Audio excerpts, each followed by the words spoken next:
যেটা করব সেটা হচ্ছে যে একটা ঘটনা দিয়ে শুরু করব, যে ঘটনাটি যিনি পাঠিয়েছেন তিনি এই মুহূর্তে স্টুডিওতে নেই। তিনি চেয়েছেন তার ঘটনাটি আমরা পড়ে শোনাই, আমরা সেটাই করছি।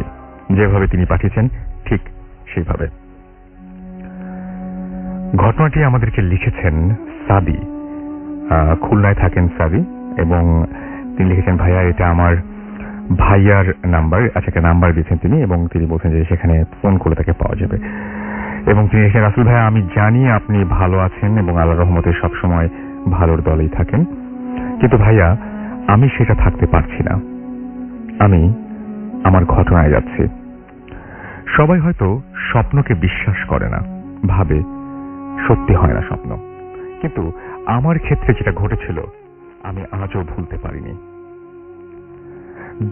23 জুলাই 2012 রাতে ঘুমাতে যাই, এবং সেই রাতে আমি স্বপ্নে দেখি আমি আর আমার ভাই একসাথে কোথাও খুব দৌড়াচ্ছি, যেন পথের কোনো শেষ হচ্ছে না।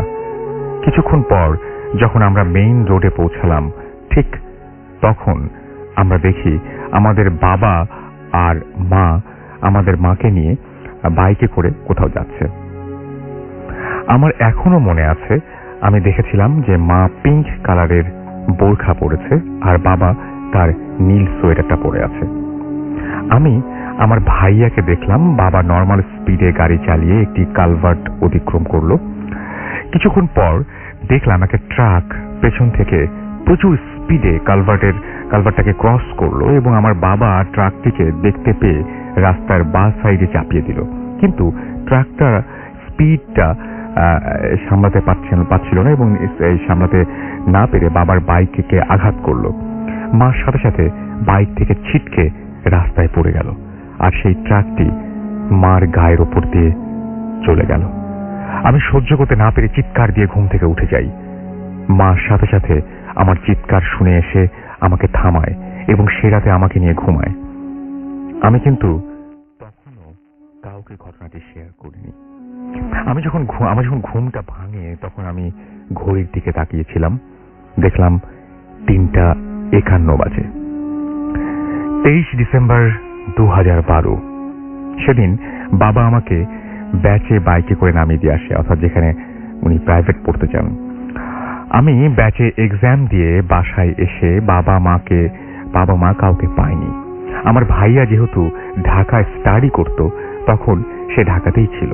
কিছুক্ষণ পর আমার মোবাইলে একটা কল আসে। ওপার থেকে আমার নানু বলে, তোর মাকে যদি শেষবারের মতো দেখতে চাস তাহলে হসপিটালে যা। কোন হসপিটাল? এটা জিজ্ঞেস করার আগেই ফোনটা কেটে যায়। কিছুক্ষণ পর বাবার অফিসের ড্রাইভার এসে আমাকে সান্ত্বনা দিতে থাকে।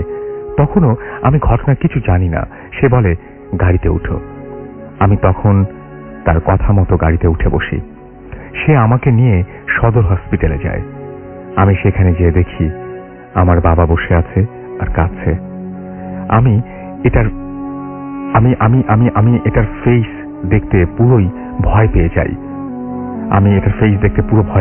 ভয় পেয়ে উঠি, কারণ তার চেহারা যে অবস্থা করেছিল, তার মায়ের কথা বলছেন হয়তো, তার চেহারা যে অবস্থা হয়েছিল সেটা আমার স্বপ্নে দেখা অ্যাক্সিডেন্টের পরের মতন। আমি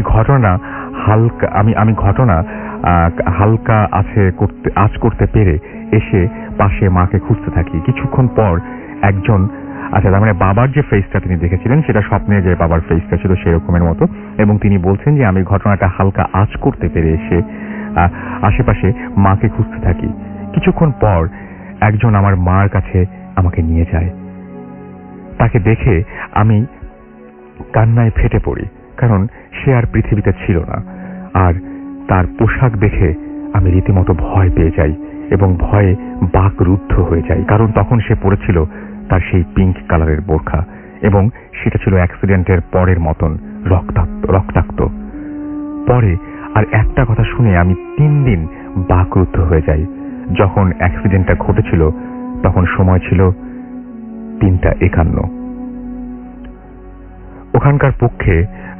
ওখানকার এক প্রত্যক্ষদর্শীর মুখ থেকে এই সময়টা জানা। ঘটনাটা ঘটেছিল ভোমরা বর্ডারের আগে বাদামপুর আলিপুর এলাকায়। সেদিনের পর থেকে আজও আমি আগের মতন আর হাসি খুশি ভাবে কথা বলতে পারিনি। আর সেই দিনের পর থেকে যে আজ পর্যন্ত আমি ভয়ে ঘুমাতে পারি না। জানি এবার আচ্ছা, এরপর আর পড়া গেল না। মানে মোটামুটি এই ঘটনা ছিল, এবং তিনি বলছেন যে রাসেল ভাইয়া, ঘটনাটি যদি পছন্দ হয় তাহলে পড়ে শোনাবেন। অসম্ভব সুন্দর একটি ঘটনাটা পড়তে এত সমস্যা হলো এই কারণেই যে এমনিতেই বাংলাটা লিখেছেন ইংরেজি অ্যালফাবেট ব্যবহার করে, তারপরেও সেটা খুব মানে শর্ট করে লেখা আর কি, আমার জায়গায় AMR। সো এটা পড়তে অনেক সমস্যা হয়। তো আমি বলবো যারা লিখে পাঠাচ্ছেন তাদেরকে এটা না করতে, সম্ভব হলে বাংলায় লিখতে, আর না হলে যদি আপনি আসলে ইংরেজি অক্ষর ব্যবহার করে লেখেন তাহলে সেক্ষেত্রে পুরো শব্দটা লিখতে, এবং বারবার করে একটু চেক করে নিতে যে স্পেলিং মিস্টেক আছে কিনা বা কোনো ধরনের কোনো ভুল কিছু হচ্ছে কিনা। বাট এই ঘটনাটা অনেক অনেক অনেক অনেক ভালো। থ্যাঙ্কস সাদি, আপনি যদি আরেকটু ইয়ে করে লিখতেন তাহলে অনেক ভালো হতো। এনিওয়েজ, মানে এটা অসম্ভব সুন্দর একটি ঘটনা, এবং আমরা বলছি যে ঘটনাটা অসম্ভব সুন্দরতা শোনার জন্য, কিন্তু যিনি এটা অভিজ্ঞতা মানে যার যে এই অভিজ্ঞতার সম্মুখীন হয়েছেন যিনি, তার পক্ষে এটা মেনে নেওয়াটা কতটা কষ্টকর সেটা নিশ্চয়ই আপনারা প্রত্যেকেই বুঝতে পারছেন। এবং আমার বিশ্বাস যে আজকে থেকে আমাদের যারা আজকে এই ভূত FM শুনছি অনেকেই স্বপ্ন দেখতে ভয় পাবেন, এবং স্বপ্ন দেখা ওঠার পরে আরো অনেকবার চিন্তা করবেন যে যেটা দেখলাম যদি ভালো হয় তাহলে তো খুব ভালো কথা, যে হ্যাঁ এরকম ঘটলে তো খুবই ভালো। আর যদি খারাপ কিছু স্বপ্ন দেখেন তাহলে অবশ্যই আপনার মাথায় একটি বারের জন্য হলেও এই কথাটি আসবে যে আচ্ছা, যা দেখলাম তা কি আসলেও সত্যি হবে। আমরা চাই না, সবার জন্য অনেক অনেক শুভকামনা থাকলো, দোয়া থাকলো যে এরকম দুঃস্বপ্ন যেন কখনো সত্যি না হয়। এবং সাদির জন্য আমারও খুব মন খারাপ হচ্ছে যে এরকম ধরনের স্বপ্ন আসলে যেন কারো জীবনে কখনো সত্যি না হয়। মানে আমি এই ঘটনাটা যখন পড়ি আমি স্তম্ভিত হয়ে যাই যে স্বপ্ন সত্যি হতে পারে, কিন্তু এত বড় একটা দুঃসংবাদ বা এত বড় একটা ঘটনা ঘটে যেতে পারে, দুঃস্বপ্ন থেকে এত বড় একটা ঘটনা ঘটে যেতে পারে, এইটা যেন কারো জীবনে কখনো না ঘটে। যাই হোক, আমার কাছে বেশ কিছু SMS রয়েছে, আমি সেই SMS গুলো পড়ে ফেলতে চাই। আমাকে ওমর ফারুক ঢাকা থেকে লিখেছেন যে আই লাভ ভূত FM। ডিজে সোলাইমান বোর্ড বাজার থেকে লিখেছেন আমি আর শহীদ একসাথে বসে তোমাকে শুনছি, খুব এনজয় করছি। আমাদেরকে লিটন SMS করেছেন ইকবাল জামালপুর থেকে, তারা সবাই মিলে একটা রুমে ভূত FM শুনছেন, সেটা আমাদেরকে জানিয়েছেন। আমাদেরকে এছাড়া জানিয়েছেন মাসুদ নরসিংদী থেকে, আমাদেরকে তাসনিম নারায়ণগঞ্জ থেকে SMS করেছেন। তার প্রথম SMS ছিল, এবং প্রথম SMSটা আমি পড়ে ফেলছি। আলহামদুলিল্লাহ, যে আমাকে আর গালাগালি শুনতে হবে না, অনেকেরই প্রথম SMS আমি পড়ে ফেলছি ফার্স্ট টাইম। আমাকে আবির লিখেছেন, এছাড়া আমাকে শাহাদাত কক্সবাজার থেকে SMS করেছেন, তিনি এবং তার ফ্রেন্ড সজীব ভূত FM শুনছেন। নিয়ামুল আমাদেরকে SMS করেছেন আমাদেরকে দেখতে পাচ্ছি RM রনি। এছাড়াও অনামিকা আমাদের SMS করেছেন SMR। এছাড়াও শাকিল রাজ আমাদের SMS করেছেন পুরান ঢাকা থেকে।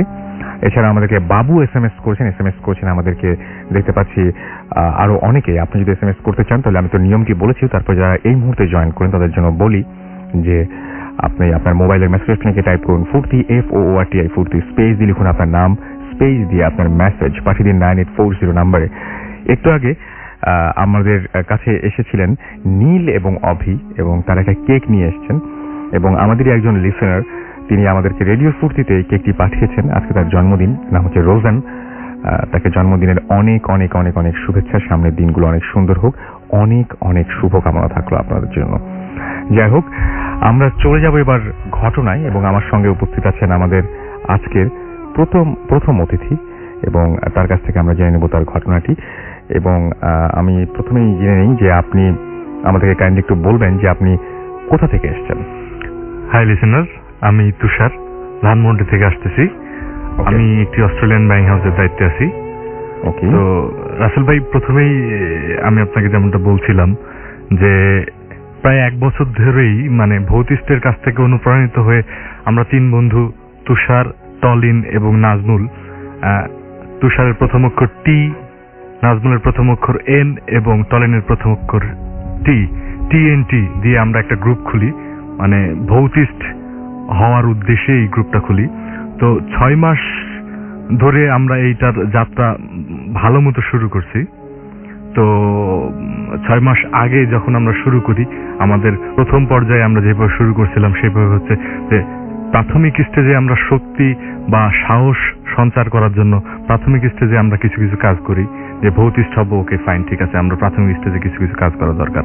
তো প্রথমে আমরা সিদ্ধান্ত নিই, তুষার, টলিন, নাজমুল, টিএনটি এই গ্রুপটা, যে আমরা একটা কবরের পাশে 3 জন একটা রাত কাটাবো। এটা পারি কিনা এটা আগে পরীক্ষা করা দরকার মেইন কোনো প্রজেক্টে যাওয়ার আগে। তো আমি, টলিন, নাজমুল 3 জন আমাদের গ্রামের বাড়ি গাংনী মেহেরপুর জেলায় অবস্থিত, সেখানে গ্রামের একটা বাড়িতে একটা কবরের পাশে আমরা রাত্রে থাকি এবং সফলতার সহিত রাত পার করি। তো পরবর্তী দিন বলি যে এক কাজ করি দোস্ত, তাহলে আমরা এক কাজ করি, পরবর্তী এইবার আমরা মানে কবরের পাশে ভৌতিক ছবি দেখতে পারি কিনা, মানে শক্তি সঞ্চয় করার জন্য বা সাহস সঞ্চয় করার জন্য, মানে এটা সিনেমার কথা বলছেন। রাইট, ভৌতিক সিনেমার কথা, হরর মুভির কথা। তো পরের 1 সপ্তাহ পরে আমরা আবার সেই কবরের পাশে যাই এবং সেখানে আবার থাকি এবং দেখি না সফলতার সহিত আমরা রাত কাটাচ্ছি, কোনো প্রবলেম হচ্ছে না। তো এইভাবে শুরু হয় আমাদের প্রথম পদচলা।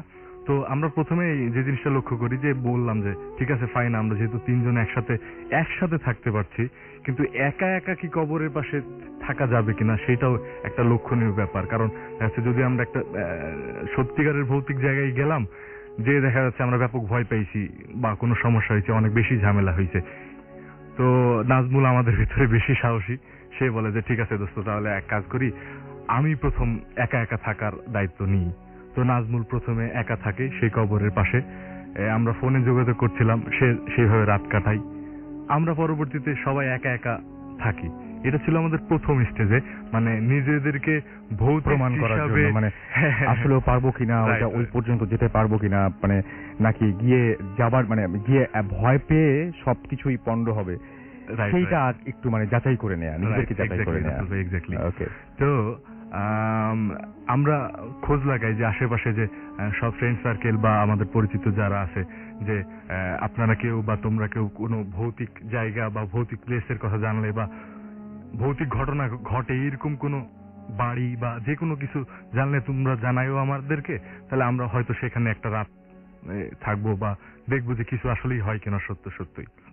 তো ঠিক আছে, আমরা তারই ধারাবাহিকতায় প্রায় মংলা থানায় অবস্থিত, বাগেরহাট জেলা খুলনা বিভাগের মংলা থানায় অবস্থিত একটি বিশেষ গ্রামের নামটা আমি বলতে চাচ্ছি না, পরে ইনশাআল্লাহ নেক্সট শোতে হয়তো বলবো। তো সেইখানে একটা ভৌতিক বিশেষ বাড়ির কথা শুনছিলাম। তো সেখানে আমরা যেটা শুনতেছিলাম যে ওই বাড়িতে নাকি নিশ্চিত ভৌতিক ঘটনা ঘটেই।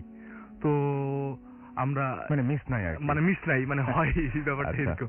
তো ঠিক আছে ফাইন, আমরা একটা ডেট নির্ধারণ করি। গত নভেম্বর মাসের 21 তারিখে আমরা 3 জন ফ্রেন্ড সেই বাসায় যাই। তো সেইখানে স্থানীয় এক ভদ্রলোকের সাহায্য নিয়ে সেই বাসায় থাকি। সেই বাসায় এখন আর কেউ থাকে না। তো প্রথমে বাসাটার বর্ণনা দিয়ে নেওয়া ভালো।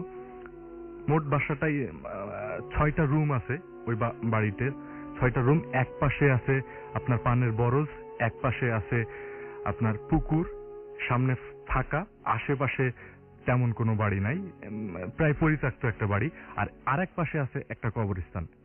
তো আমরা সন্ধ্যার পর বললাম যে ঠিক আছে, ওকে ফাইন, আমরা ছোটখাটো যা যন্ত্রপাতি ছিল, মনে করেন টর্চ লাইট, ফ্লাক্সে চা, মোমবাতি, হাবিজাবি, এই সকল আমরা জিনিসপত্র নিয়ে আমরা সেই বাসায় সন্ধ্যার পরে যাই।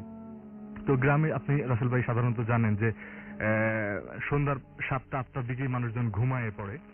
তো তাই হয়েছিল। তো আমরা প্রথমেই সিদ্ধান্ত নিই যে আসলে কে কোথায় অবস্থান নেব। 3 জন তো এক জায়গায় বসে থাকা যাবে না, কে কোথায় অবস্থান নেব। তো নাজমুল বলে ঠিক আছে দোস্ত, এক কাজ করি, আমি তাহলে বাড়ির ভিতরে থাকি। হ্যাঁ, তা আমি বললাম যে ঠিক আছে, যেহেতু আমার প্রথম এক্সপেরিয়েন্স হয়েছিল কবরে, আমি কবরের পাশে থাকি। আর তারিন বললো ঠিক আছে, তাহলে আমি টোটাল বাসার আশেপাশে মনিটরিং করি বা বাড়িটার আশেপাশে দেখি চারপাশ কি ঘটে কিনা। তো ঠিক আছে, যে যার জায়গায় যথারীতি অবস্থান করছি।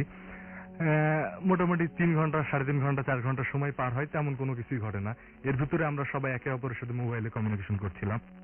তো 4 ঘন্টা প্রায় পার হয়। তো সেই সময় আমি নাজমুলকে ফোন দিলাম যে দোস্ত, এক কাজ করি, কিছু হচ্ছে না, শুধু মশার কামড় খাওয়া ছাড়া, ফালতু একটা জায়গায় আসলাম, তাহলে চা বিরতিতে যাই। তো 3 জন আমরা সেই বাড়ির ভিতরে আবার যাই, যে চা বিরতিতে যাই।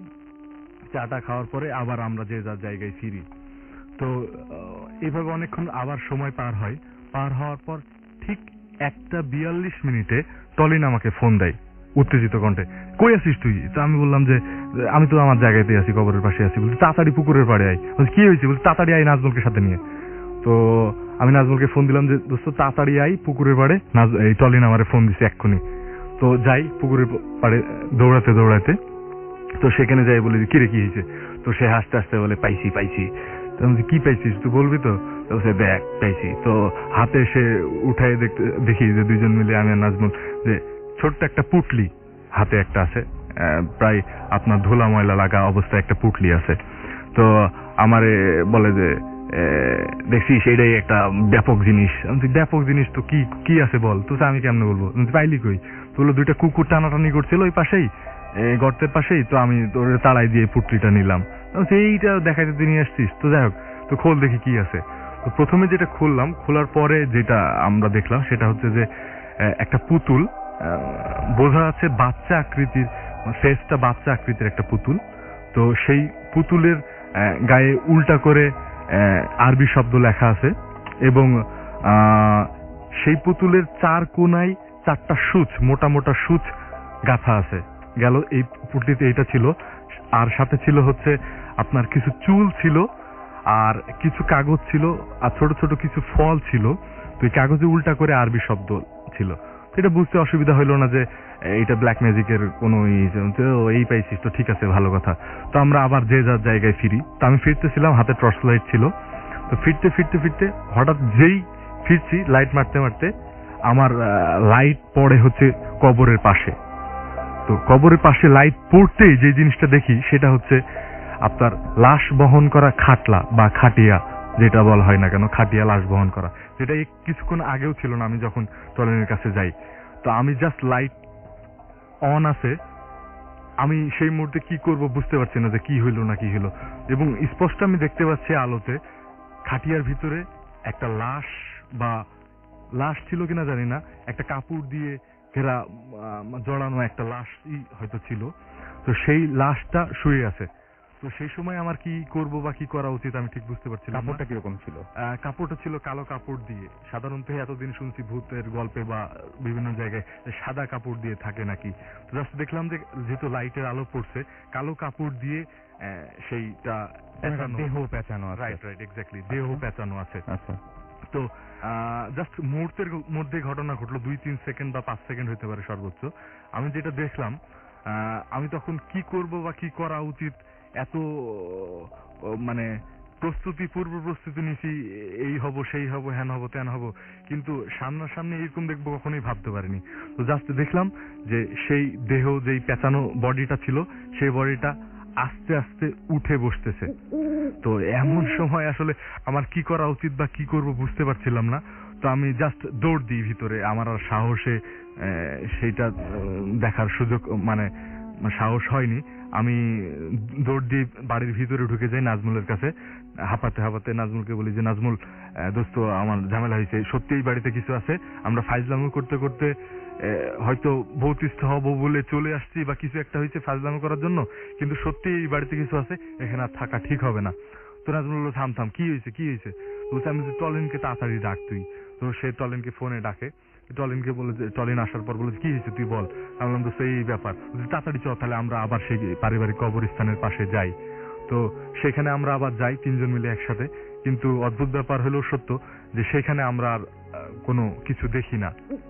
কিন্তু সবচেয়ে মজার যে জিনিসটা রাসেল ভাই আমাদের 3 জনের চোখে পড়ছে, এবং আমরা পরে সেটার ছবিও তুলে আনছি, সেটা হচ্ছে একটা খাটিয়া রাখলে 4 কোনায় যে 4 পায়ের ছাপ পড়বে, সেই ছাপ কিন্তু সেই কবরের পাশে আমি যে জায়গায় খাটিয়াটা দেখছিলাম সেই জায়গায় ছিল। তো তারপরে 3 জন মিলে 3 ফ্রেন্ড আমরা সেইখানে অবস্থান করি, সারা রাত ছিলাম, সেখানে কিছু হয়নি। পরবর্তীতে আমরা ঢাকায় ফিরি। ঘটনা কিন্তু এখানে শেষ না রাসেল ভাই। পরবর্তীতে আমরা ঢাকায় ফিরি, 23 তারিখে আমরা ঢাকায় ফিরি। তো ঢাকায় ফিরার পর নাজমুলের প্রচন্ড জ্বর আসে। এতদিন শুনতাম যে আসলে ভয় পাই তারই নাকি জ্বর আসে। ব্যাপারটা মনে হয় সবসময় ঠিক হবে তা না। তো নাজমুলের প্রচন্ড জ্বর আসে, সে 1 সপ্তাহ মতো জ্বরে থাকে। তো জ্বরে থাকার পরে যে জিনিসটা হয় যে সে প্রতি রাত্রেই একটা স্বপ্ন প্রায় প্রতি রাত্রে দেখতে শুরু করে। স্বপ্নটা ছিল এইরকম যে আপনার একই স্বপ্ন সে প্রতি রাত্রে বারবার দেখতেছে। স্বপ্নটা ছিল যে সে একটা বনে বা জঙ্গলে হারিয়ে গেছে।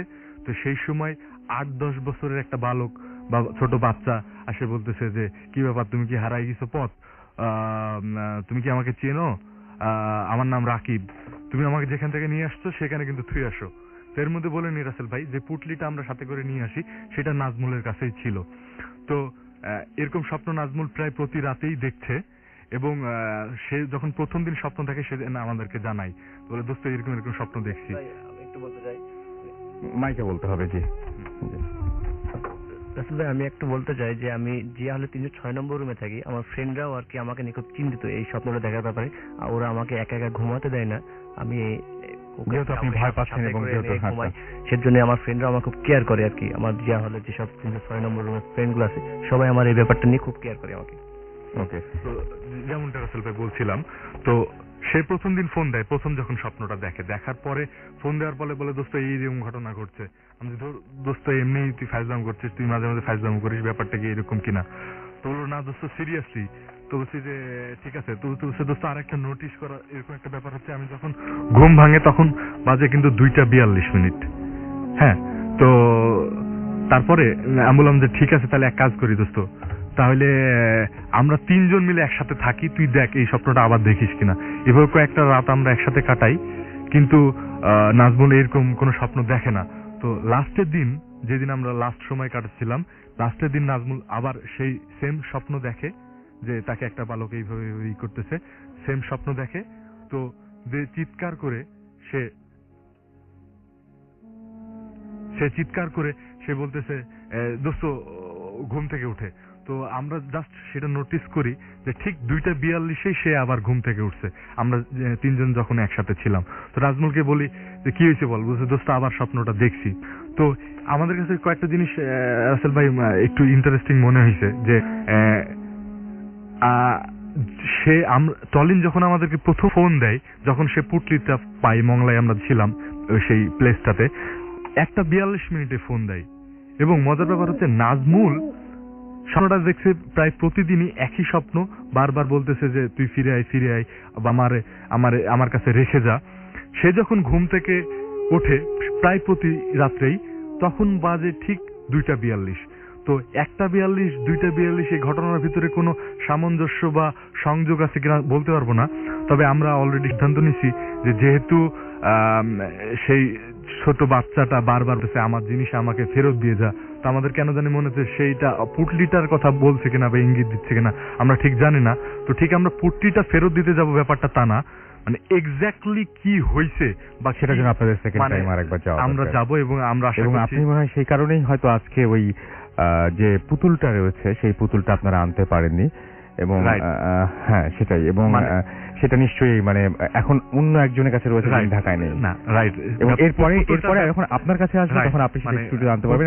আমরা চেষ্টা করবো যেটা সেটা হচ্ছে ছবি তুলে ফেসবুকে আমাদের যে ফ্যান পেজ রয়েছে সেখানে এই পুতুলটার একটা ছবি দিয়ে দিতে, তাহলে আপনারা সবাই দেখতে পারবেন এবং আপনারা সেখানে আপনাদের মূল্যবান মতামত, কমেন্ট যাই বলেন না কেন সেগুলো দিতে পারবেন। আরেকটা বিষয় রাসেল ভাই আমি একটু বলতে চাই, সেটা হচ্ছে যে পুতুলটা যেহেতু নাজমুলের কাছে ছিল, স্বপ্ন কিন্তু সে দেখতেছিল, সেটা পরীক্ষা করার জন্যই যে আসলে পুতুলটা যার কাছে আছে স্বপ্নটা কি সেই দেখছে কিনা, সেটার জন্য আমাদের আরেক ফ্রেন্ড আসতে পারেনি, সে ঢাকার বাইরে আছে টলিন, তার কাছে বর্তমানে পুতুলটা রাখা আছে। দেখেন যদি সেও দেখেন তাহলে আমরা একটা কাজ করতেই পারি, পুতুলটা কিছুদিন আমাদের এখানে রাখতে পারি, যে সে যদি ট্রাই করতে চায় তাহলে হয়তো সেরকম একটা করা যাইতে পারে।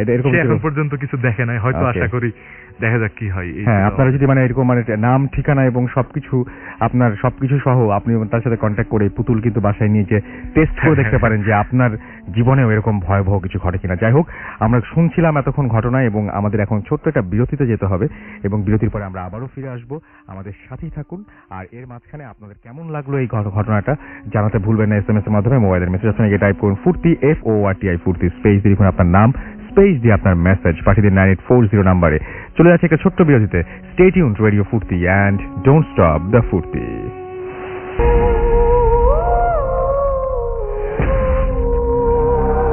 কোনো সন্দেহ নেই যে আপনি শুনছেন সবসময় রেডিও ফুর্তি 88.0 FM, বাংলাদেশের সর্ববৃহৎ রেডিও নেটওয়ার্ক।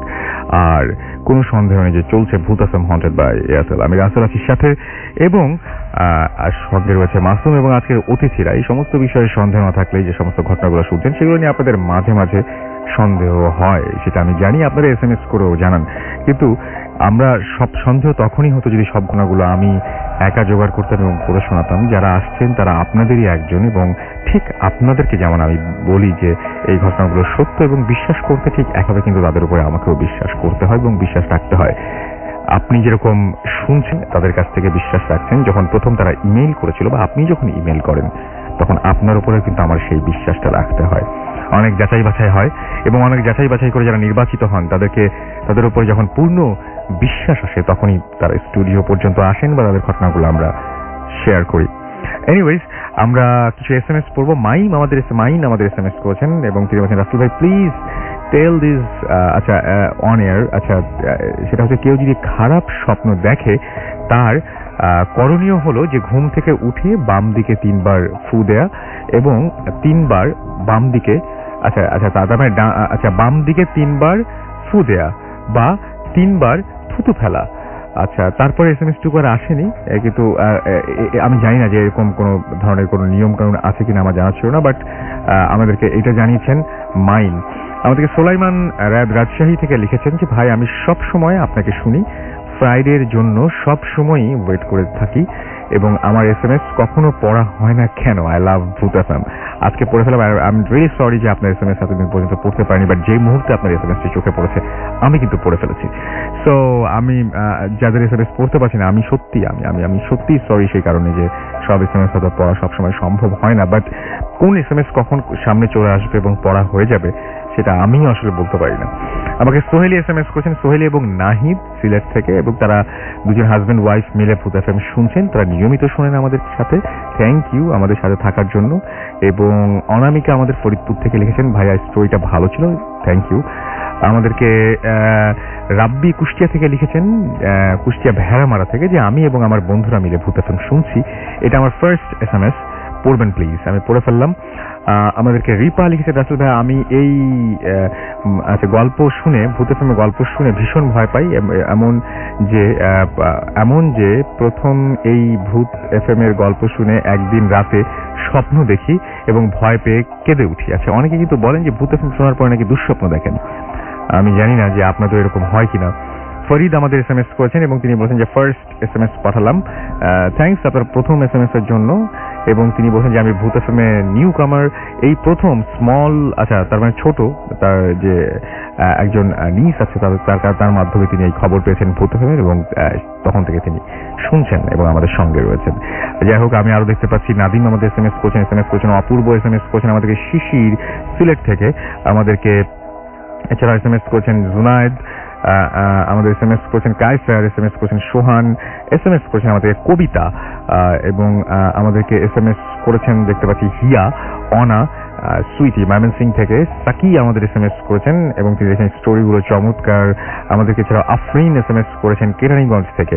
যাই হোক, আপনি যদি SMS করতে চান তাহলে মোবাইলের মেসেজ অপশনে গিয়ে টাইপ করুন ফুর্তি, FOORTI ফুর্তি, স্পেস লিখুন আপনার নাম, স্পেস দিয়ে আপনার মেসেজ পাঠিয়ে দিন 9840 নম্বরে। আমরা চলে যাচ্ছি আমাদের পরবর্তী অতিথির কাছে, যিনি একজন মেডিকেল স্টুডেন্ট এবং তার নামটা আমরা তার মুখ থেকে শুনবো তার গল্পটি। ডিয়ার লিসেনার, আমি এনআই আশিক, আমি এসেছি ফার্মগেট থেকে। আমি একটা প্রাইভেট মেডিকেল কলেজে 3rd ইয়ারে পড়ছি।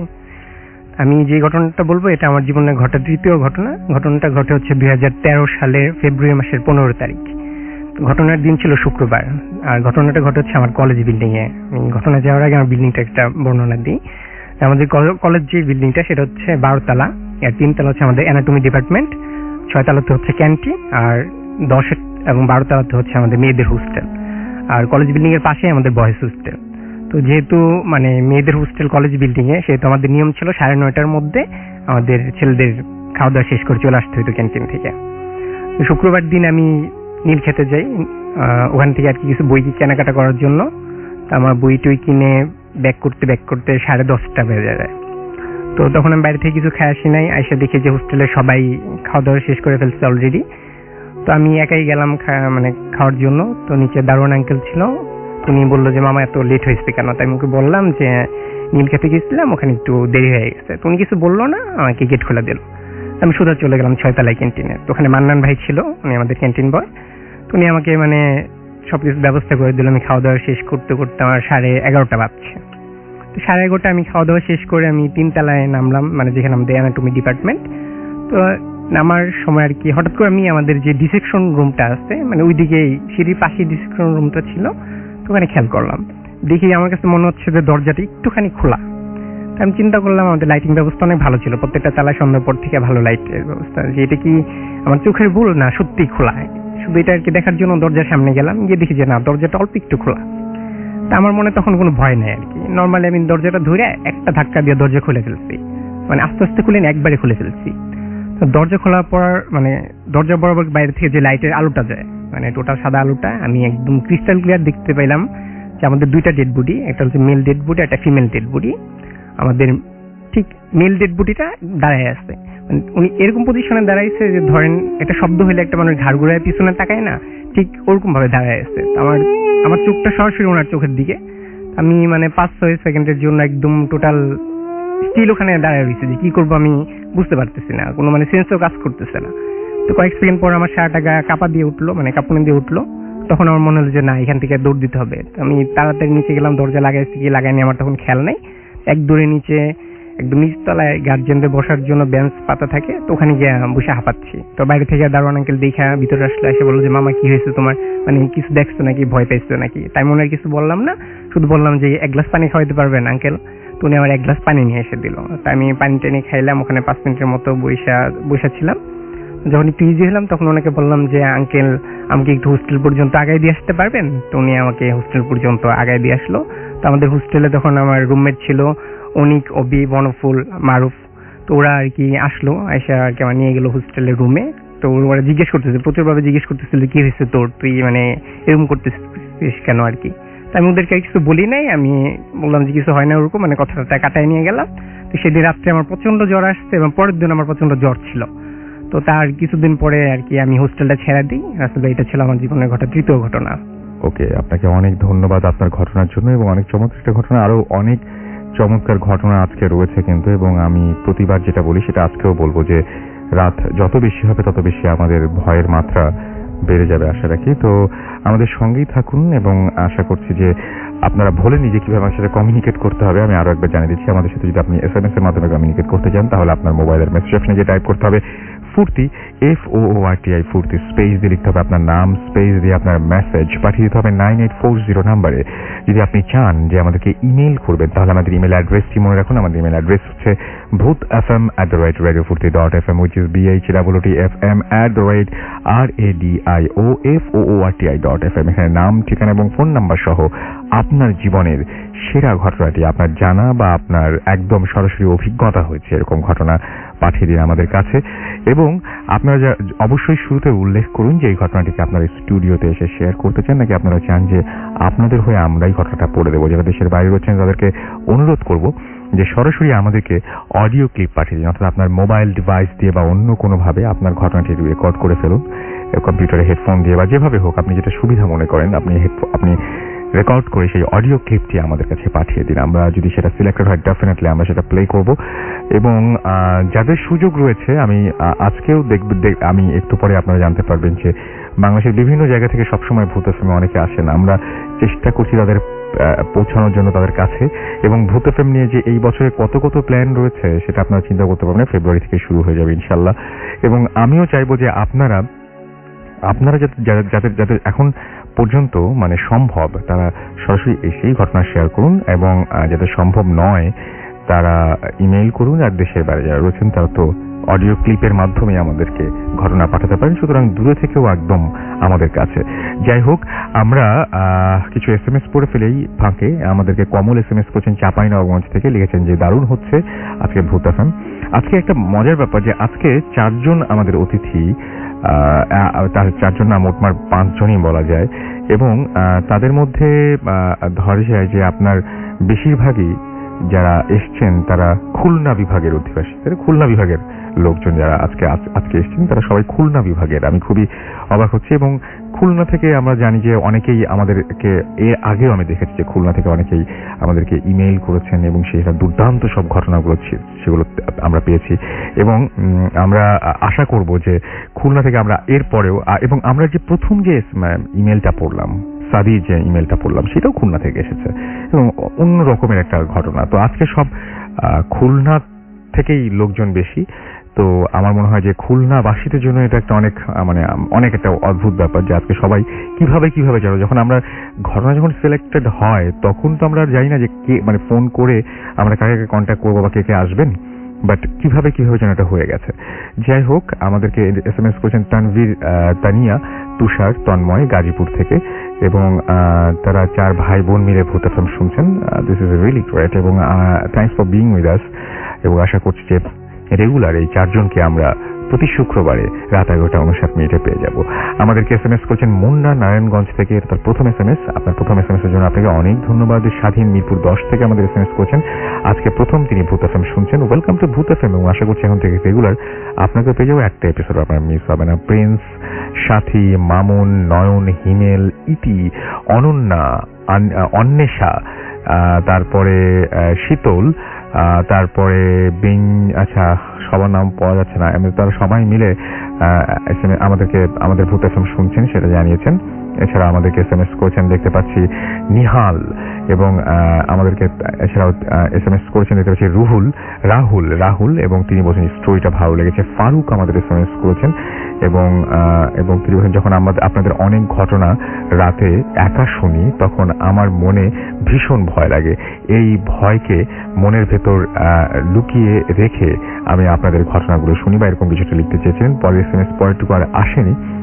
ভয় লাগাটা খুবই স্বাভাবিক, এবং আমরা আপনাদের যারা ভয় লাগে সেই জন্য চেষ্টা করছি। ভয় যদি না লাগে তাহলে তো সবকিছুই ব্যর্থ হয়ে গেল। কাব্য আমাদের SMS করেছেন নরসিংদী থেকে। দিলীপ কুমার মন্ডল আমাদের SMS করেছেন ফরিদপুর থেকে। এছাড়া আমাদের রোকন SMS করেছেন উপশহর রাজশাহী থেকে। আমাদেরকে SMS করেছেন জামি, এবং SMS করেছেন আমাদেরকে আলমগীর। SMS করেছেন আমাদেরকে দেখতে পাচ্ছি MA আমিন, নওয়াব, আচ্ছা এটা সাতক্ষীরা থেকে SMS করেছেন। লোপা আমাদের SMS করেছেন খুলনা থেকে, এবং আমাদের SMS করেছেন আরো অনেকেই। আপনি যদি SMS করতে চান তাহলে মোবাইলের মেসেজ অপশনে গিয়ে টাইপ করুন ফুর্তি, FOORTI ফুর্তি, স্পেস দিয়ে লিখুন আপনার নাম, স্পেস দিয়ে আপনার মেসেজ পাঠিয়ে দিন 9840 নম্বরে। আমরা চলে যাচ্ছি একটা ছোট্ট বিরতিতে, এবং বিরতির পরে আবারও ফিরে আসছি। সো আমাদের সঙ্গে থাকুন, স্টে টিউন টু রেডিও ফুর্তি অ্যান্ড ডোন্ট স্টপ দ্য ফুর্তি। শুনছেন সব সময় রেডিও ফুর্তি, ঘড়িতে সময় রাত 12:47। আমি রাসেল আছি, আমাদের সাথে রয়েছেন আজকের অতিথিরা। আপনারাও সবাই আছেন, এবং আপনারা SMS এর মাধ্যমে সেটা জানিয়ে দিচ্ছেন আপনাদের উপস্থিতি, এবং আমি তখন পড়ছিলাম কিছু SMS, এবং আমি এখন যেটা করবো সেটা হচ্ছে SMS তো আবারও পড়বো। তার আগে আমরা চলে যাবো আমাদের প্রথম অতিথির কাছে, এবং তার কাছে আমরা তার দ্বিতীয় ঘটনাটি শুনবো, এবং আপনাকে অনুরোধ করবো আরো একবার আপনার নামটা জানিয়ে আপনার ঘটনা শেয়ার করার। ধন্যবাদ রাসেল ভাই, আমি তুষার, TNT আমাদের টিমের নাম। আসলে রাসেল ভাই ব্যাপারটা হচ্ছে এরকম যে মানে ভূতের কি আছে বা ভূত মাথায় চাপছে এমনটা, মানে আমি যেটা বলতে চাচ্ছি, ভূত না দেখে মানে আমাদের দম নাই, ব্যাপারটা হচ্ছে এরকম। মানে ভৌতিক আমাদের কাজ করতেই হবে, মানে ভৌতিষ্ঠের কাছ থেকে আমরা এমন পরিমাণে মানে অনুপ্রাণিত হয়েছি, আমি ঠিক বলে বোঝাতে পারবো না কি পরিমাণ। তো ভূত যেহেতু মাথায় চাপছে, তো তারা এই ধারাবাহিকতায় আমরা একটু বলিনি রাসেল ভাই যে আমরা কিছু প্রোগ্রাম রাখছি। যেমন আমাদের পরবর্তী নেক্সট প্রোগ্রাম হচ্ছে যে সেই আমি যেমনটা বলছিলাম খুলনার সেই মংলাই, সেই বাসায় আমরা আবার যাব, দেখবো যে আসলে কিছু হয় কি না। কারণ সেখানে দুইটা জিনিস আমরা পাইছি, একটা হচ্ছে বলতেছে যে আমার নাম রাকিব, আমাকে আবার ধুয়ে আমাকে একটু আগে শুনলাম। আমরা এখন যেটা হবে যে আপনার আরেকটা ঘটনা শুনতে চাই। হ্যাঁ, তো রাসেল ভাই আমি দ্বিতীয় ঘটনায় আমি চলে যাই। সেটা হচ্ছে এই ঘটনার কাছাকাছি একটা ঘটনা আমার সাথেই ঘটে যাওয়া। আমি জানি না এই খাটিয়া এবং লাশের সাথে আমার কোনো সংযুক্ত আছে কিনা। প্রায় 1.5 বছর আগেকার ঘটনা। আমি ঢাকা থেকে ফিরছি, সেই দিন ছিল শুক্রবার, আমার স্পষ্ট মনে আছে। কারণ আমি যখন ফিরছিলাম তখন সম্ভবত 9:30টার আমি টিকিট কাটি রাজশাহী যাওয়ার উদ্দেশ্যে ঢাকা থেকে। তো সেই সময় আমার পাশে ছিল আমার সাথে এক বড় ভাই, সিনিয়র বড় ভাই রেজা ভাই, তিনি চাঁপাইনবাবগঞ্জ পর্যন্ত যাবে। তো আমরা ওঠার সময় আমার মনে মনে আফসোস হলো যে আজকে যেহেতু শুক্রবার রাস্তায় থাকবো, ঠিক মতো নেট পাবে না, সম্ভবত ভূত এফএমটা আজকে আমার আর শোনা হবে না। তো এইভাবে আফসোস নিয়ে ঢাকা ত্যাগ করলাম। তো আমি যখন রাজশাহীতে পৌঁছাই, রাজশাহী কাজলা, রাজশাহী ইউনিভার্সিটির পাশেই একটা এলাকা, যারা রাজশাহী থেকে শুনছেন তারা খুব ভালো মতোই বুঝতে পারছেন। তো কাজলার আশেপাশেই আমার বাসা। তো রেজা ভাই চাঁপানগঞ্জ পর্যন্ত চলে যাবে। তো আমাকে রেজা ভাই বললো, তো তুষার তুমি এক কাজ করো, নতুন যেহেতু ল্যাপটপ কিনছি, তুমি ল্যাপটপটা সাথে নিয়ে যাও, পরে আমাকে কালকে দিয়ে দিও, আমি কালকে আবার রাজশাহীতে ফিরবো। তো এক হাতে আমার ব্যাগ ছিল আর এক হাতে রেজা ভাইয়ের ল্যাপটপ নিয়ে আমি বাসায় ফিরছি। এই সময় আম্মাকে ফোন দিয়ে বলি যে আম্মা, আমি কাজলা পর্যন্ত নামছি, তুমি গেট খুলে রাখো, আমার 4-5 মিনিট লাগবে হেঁটে আসতে। তো আমি রওনা দিই। কাজলা থেকে ভিতরে যাইতেই ধরমপুর নাম যে গ্রাম, সেই গ্রামের ভিতর দিয়ে একটা চিকন রোড আছে যেখানে রিক্সা টিক্সা দিয়ে যাওয়া যায়। তো যাচ্ছিলাম, এই সময় হাঁটতে হাঁটতে দেখি 2টা কুকুর আমার পাশে আসে। তো আমি মনে মনে করছি যে আচ্ছা ঠিক আছে, 2টা কুকুর যেহেতু আসছে, কুকুর দেখা মনে হয় খারাপ না, ভালোই। শুনছি এর আগে, আমি শুনছি কুকুর এবং সাপ এই দুটো কিন্তু মানে অন্য ব্যাখ্যা আছে কিন্তু। আচ্ছা যাই হোক, আমি শুনিনি, যাক ভালো হয়েছে সেই সময় না শোনা। তাই হ্যাঁ, আমি জানতাম যে বিড়াল দেখা খারাপ। এনিওয়ে, তো আমি কুকুর দেখে বলছি আচ্ছা ঠিক আছে। তো আস্তে আস্তে গান গাইতে গাইতে যাচ্ছি, ভিতরে একটু ভয়ও লাগছে।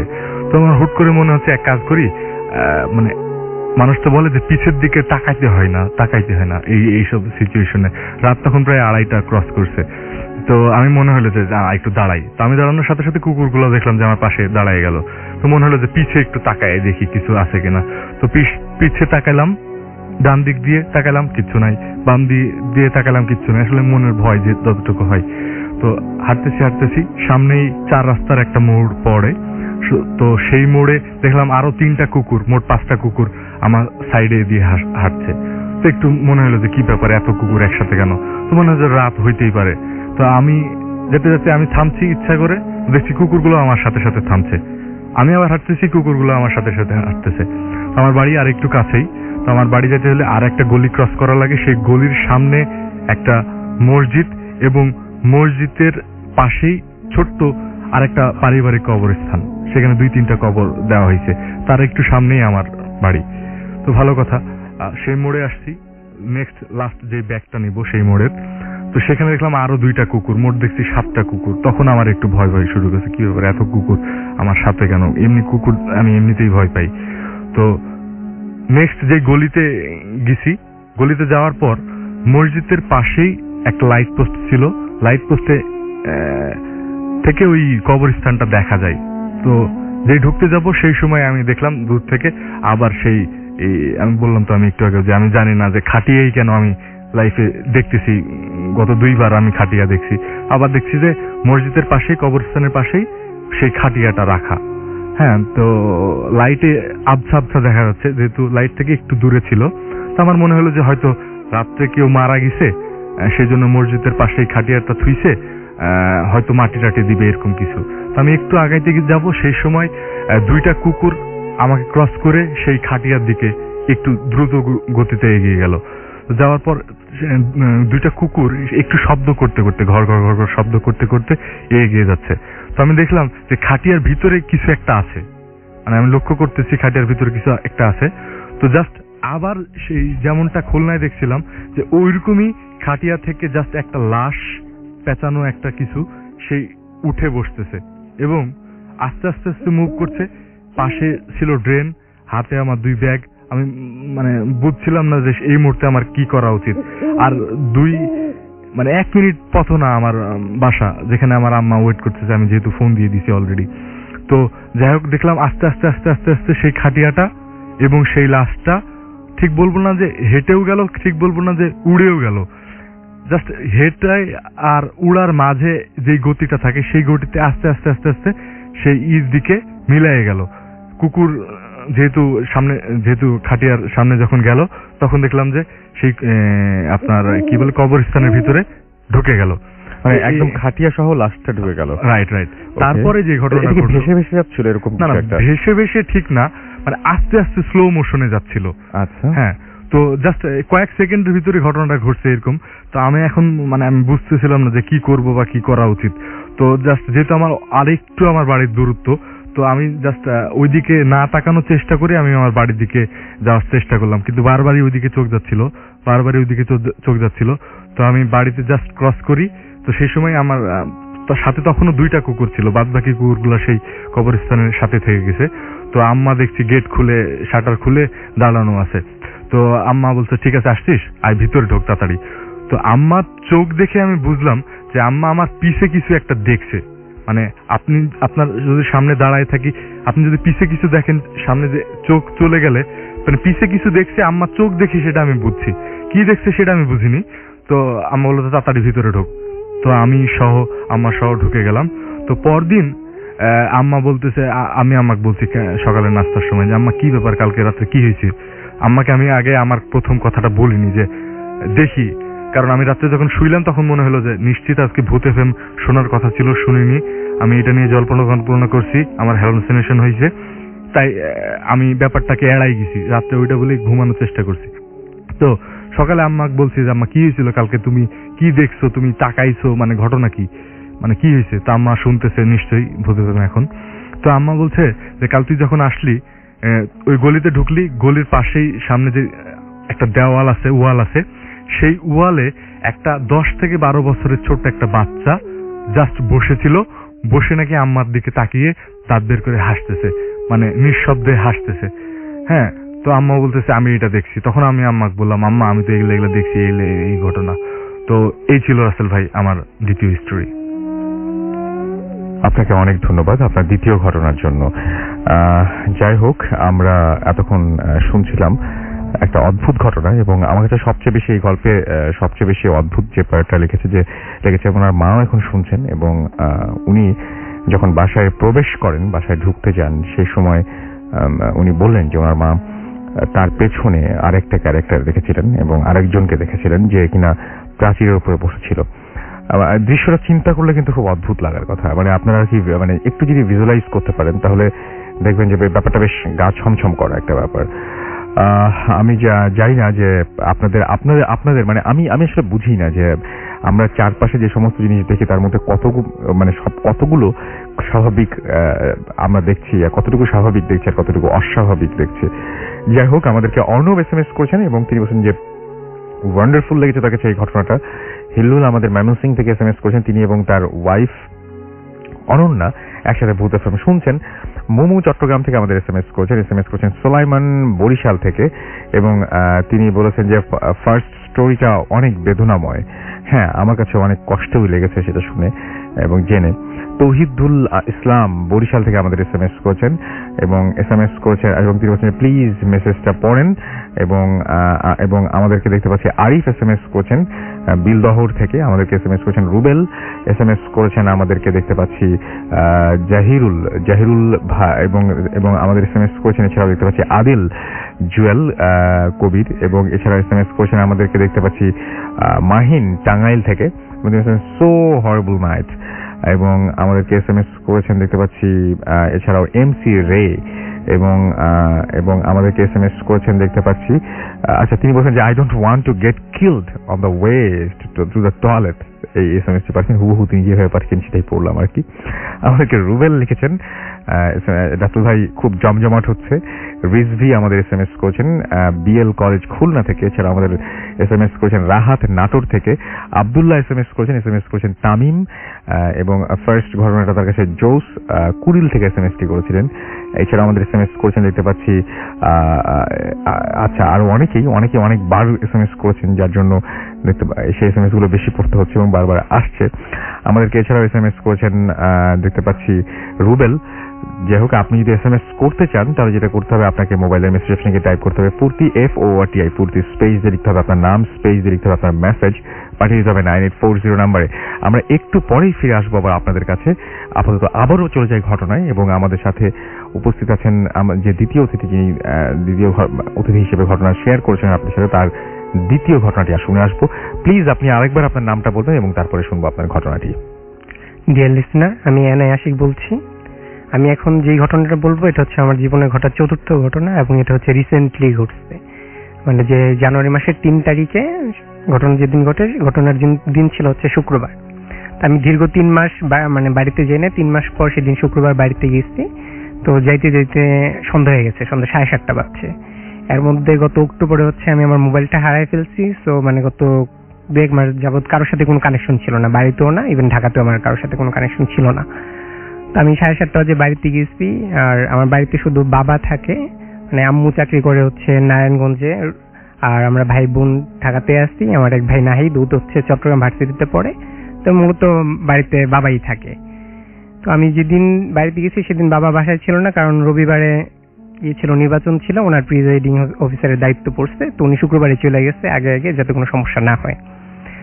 তো বাড়িতে গিয়েছি, গিয়ে দেখি যে পুরো বাড়িতে কারেন্ট আসছে, মানে আমার রুমে শুধু লাইট নাই, আমার রুমে হচ্ছে টিউব লাইট ছিল, সেটা ফিউজ হয়ে গেছে। আর অনেকদিন যাবত বাড়িতে যাই না বিধায় মানে লাইটটা ঠিক করানো হয় নাই। তো রাত্রে আর আমি লাইটটা ঠিক করে নেই, আপু আমাকে, মানে আমার এক আপু ছিল, উনি আর কি আমাদের রান্না বান্না একটু হেল্প করতো।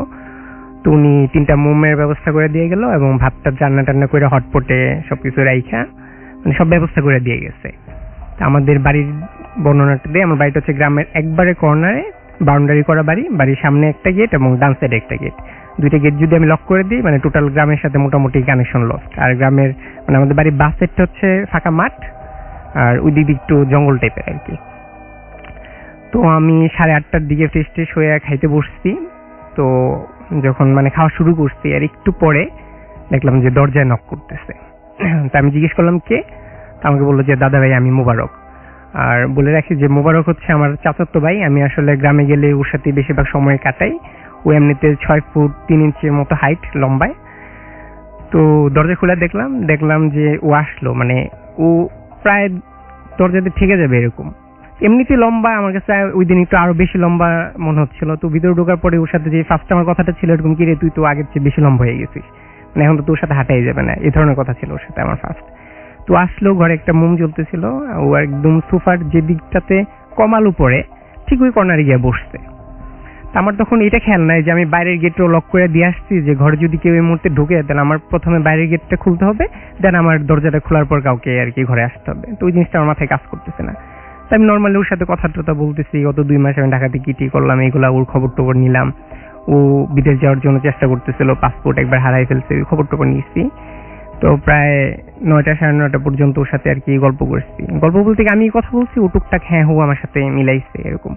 তো খুব টায়ার্ড লাগতেছিল, ওর বললাম যে এক কাজ করি, আজকে রাত যাবো না, ঘুমায় পড়ি, কালকে সকালে তোর সাথে কথা বলবো না। তো আমি গিয়ে ঘুমায় পড়লাম, ওর জন্য আলাদা ল্যাপ এবং বালিশের ব্যবস্থা করে রাখছি। তো আইসা দেখলাম যে শুইলো, মানে আমার একটু দূরে, ও আমার পাশে, আমি আলাদা কম্বলের মধ্যে প্যাকেটিং করা অবস্থায়, শীত ছিল খুব, তো ওই দিকে আর কি শুইলো। মন টুন নিবাই দিলাম, সেদিন রাত্রে ঘুমাইছি। সকাল 7টা বাজে আমার মোবাইলে ফোন আসছে, ফোন পাই আর কি ঘুম থেকে জাগলাম। আপু গেটের বাইরে ওয়েট করতেছিল, উনি ফোন দিয়ে বললো যে আমি গেটের এখানে আসছি, তুই একটু এসে গেটটা খুলে দে। আমি গিয়ে গেট খুলে দিছি, তারপর গেট খুলে দিলাম, আপু আসলো, এসে রান্না বান্না করছে, আমি এসে আবার ঘুমায় পড়ছি। আমি 8:30টার দিকে আবার উঠছি, ওঠার পর খাওয়া দাওয়া করলাম, মানে নাস্তা টাস্তা খেয়ে 10টার দিকে একটু গ্রামে বের হয়েছে, যে অনেকদিন পর যেহেতু গেলাম, মানে সবার সাথে একটু দেখা করি। তো গ্রামে ঘুরতে ঘুরতে মানে সবার সাথে কথা কথা বলতে বলতে ওই কাকির বাসায় গেলাম। তো কাকিকে গিয়ে ডাক দিলাম, তো জিজ্ঞেস করলাম কাকি কেমন আছেন, খবর টবর নিলাম। তো ওনাকে জিজ্ঞেস করলাম যে কাকি মোবারক কোথায়। তখন কাকি বলতেছে, ও তোমার তো বলা হয় নাই, তোমার আব্বা বলছে তোমার নাকি মোবাইল নিয়ে গেছে, ও তো গত মাসের 9 তারিখে এই সৌদি চলে গেছে।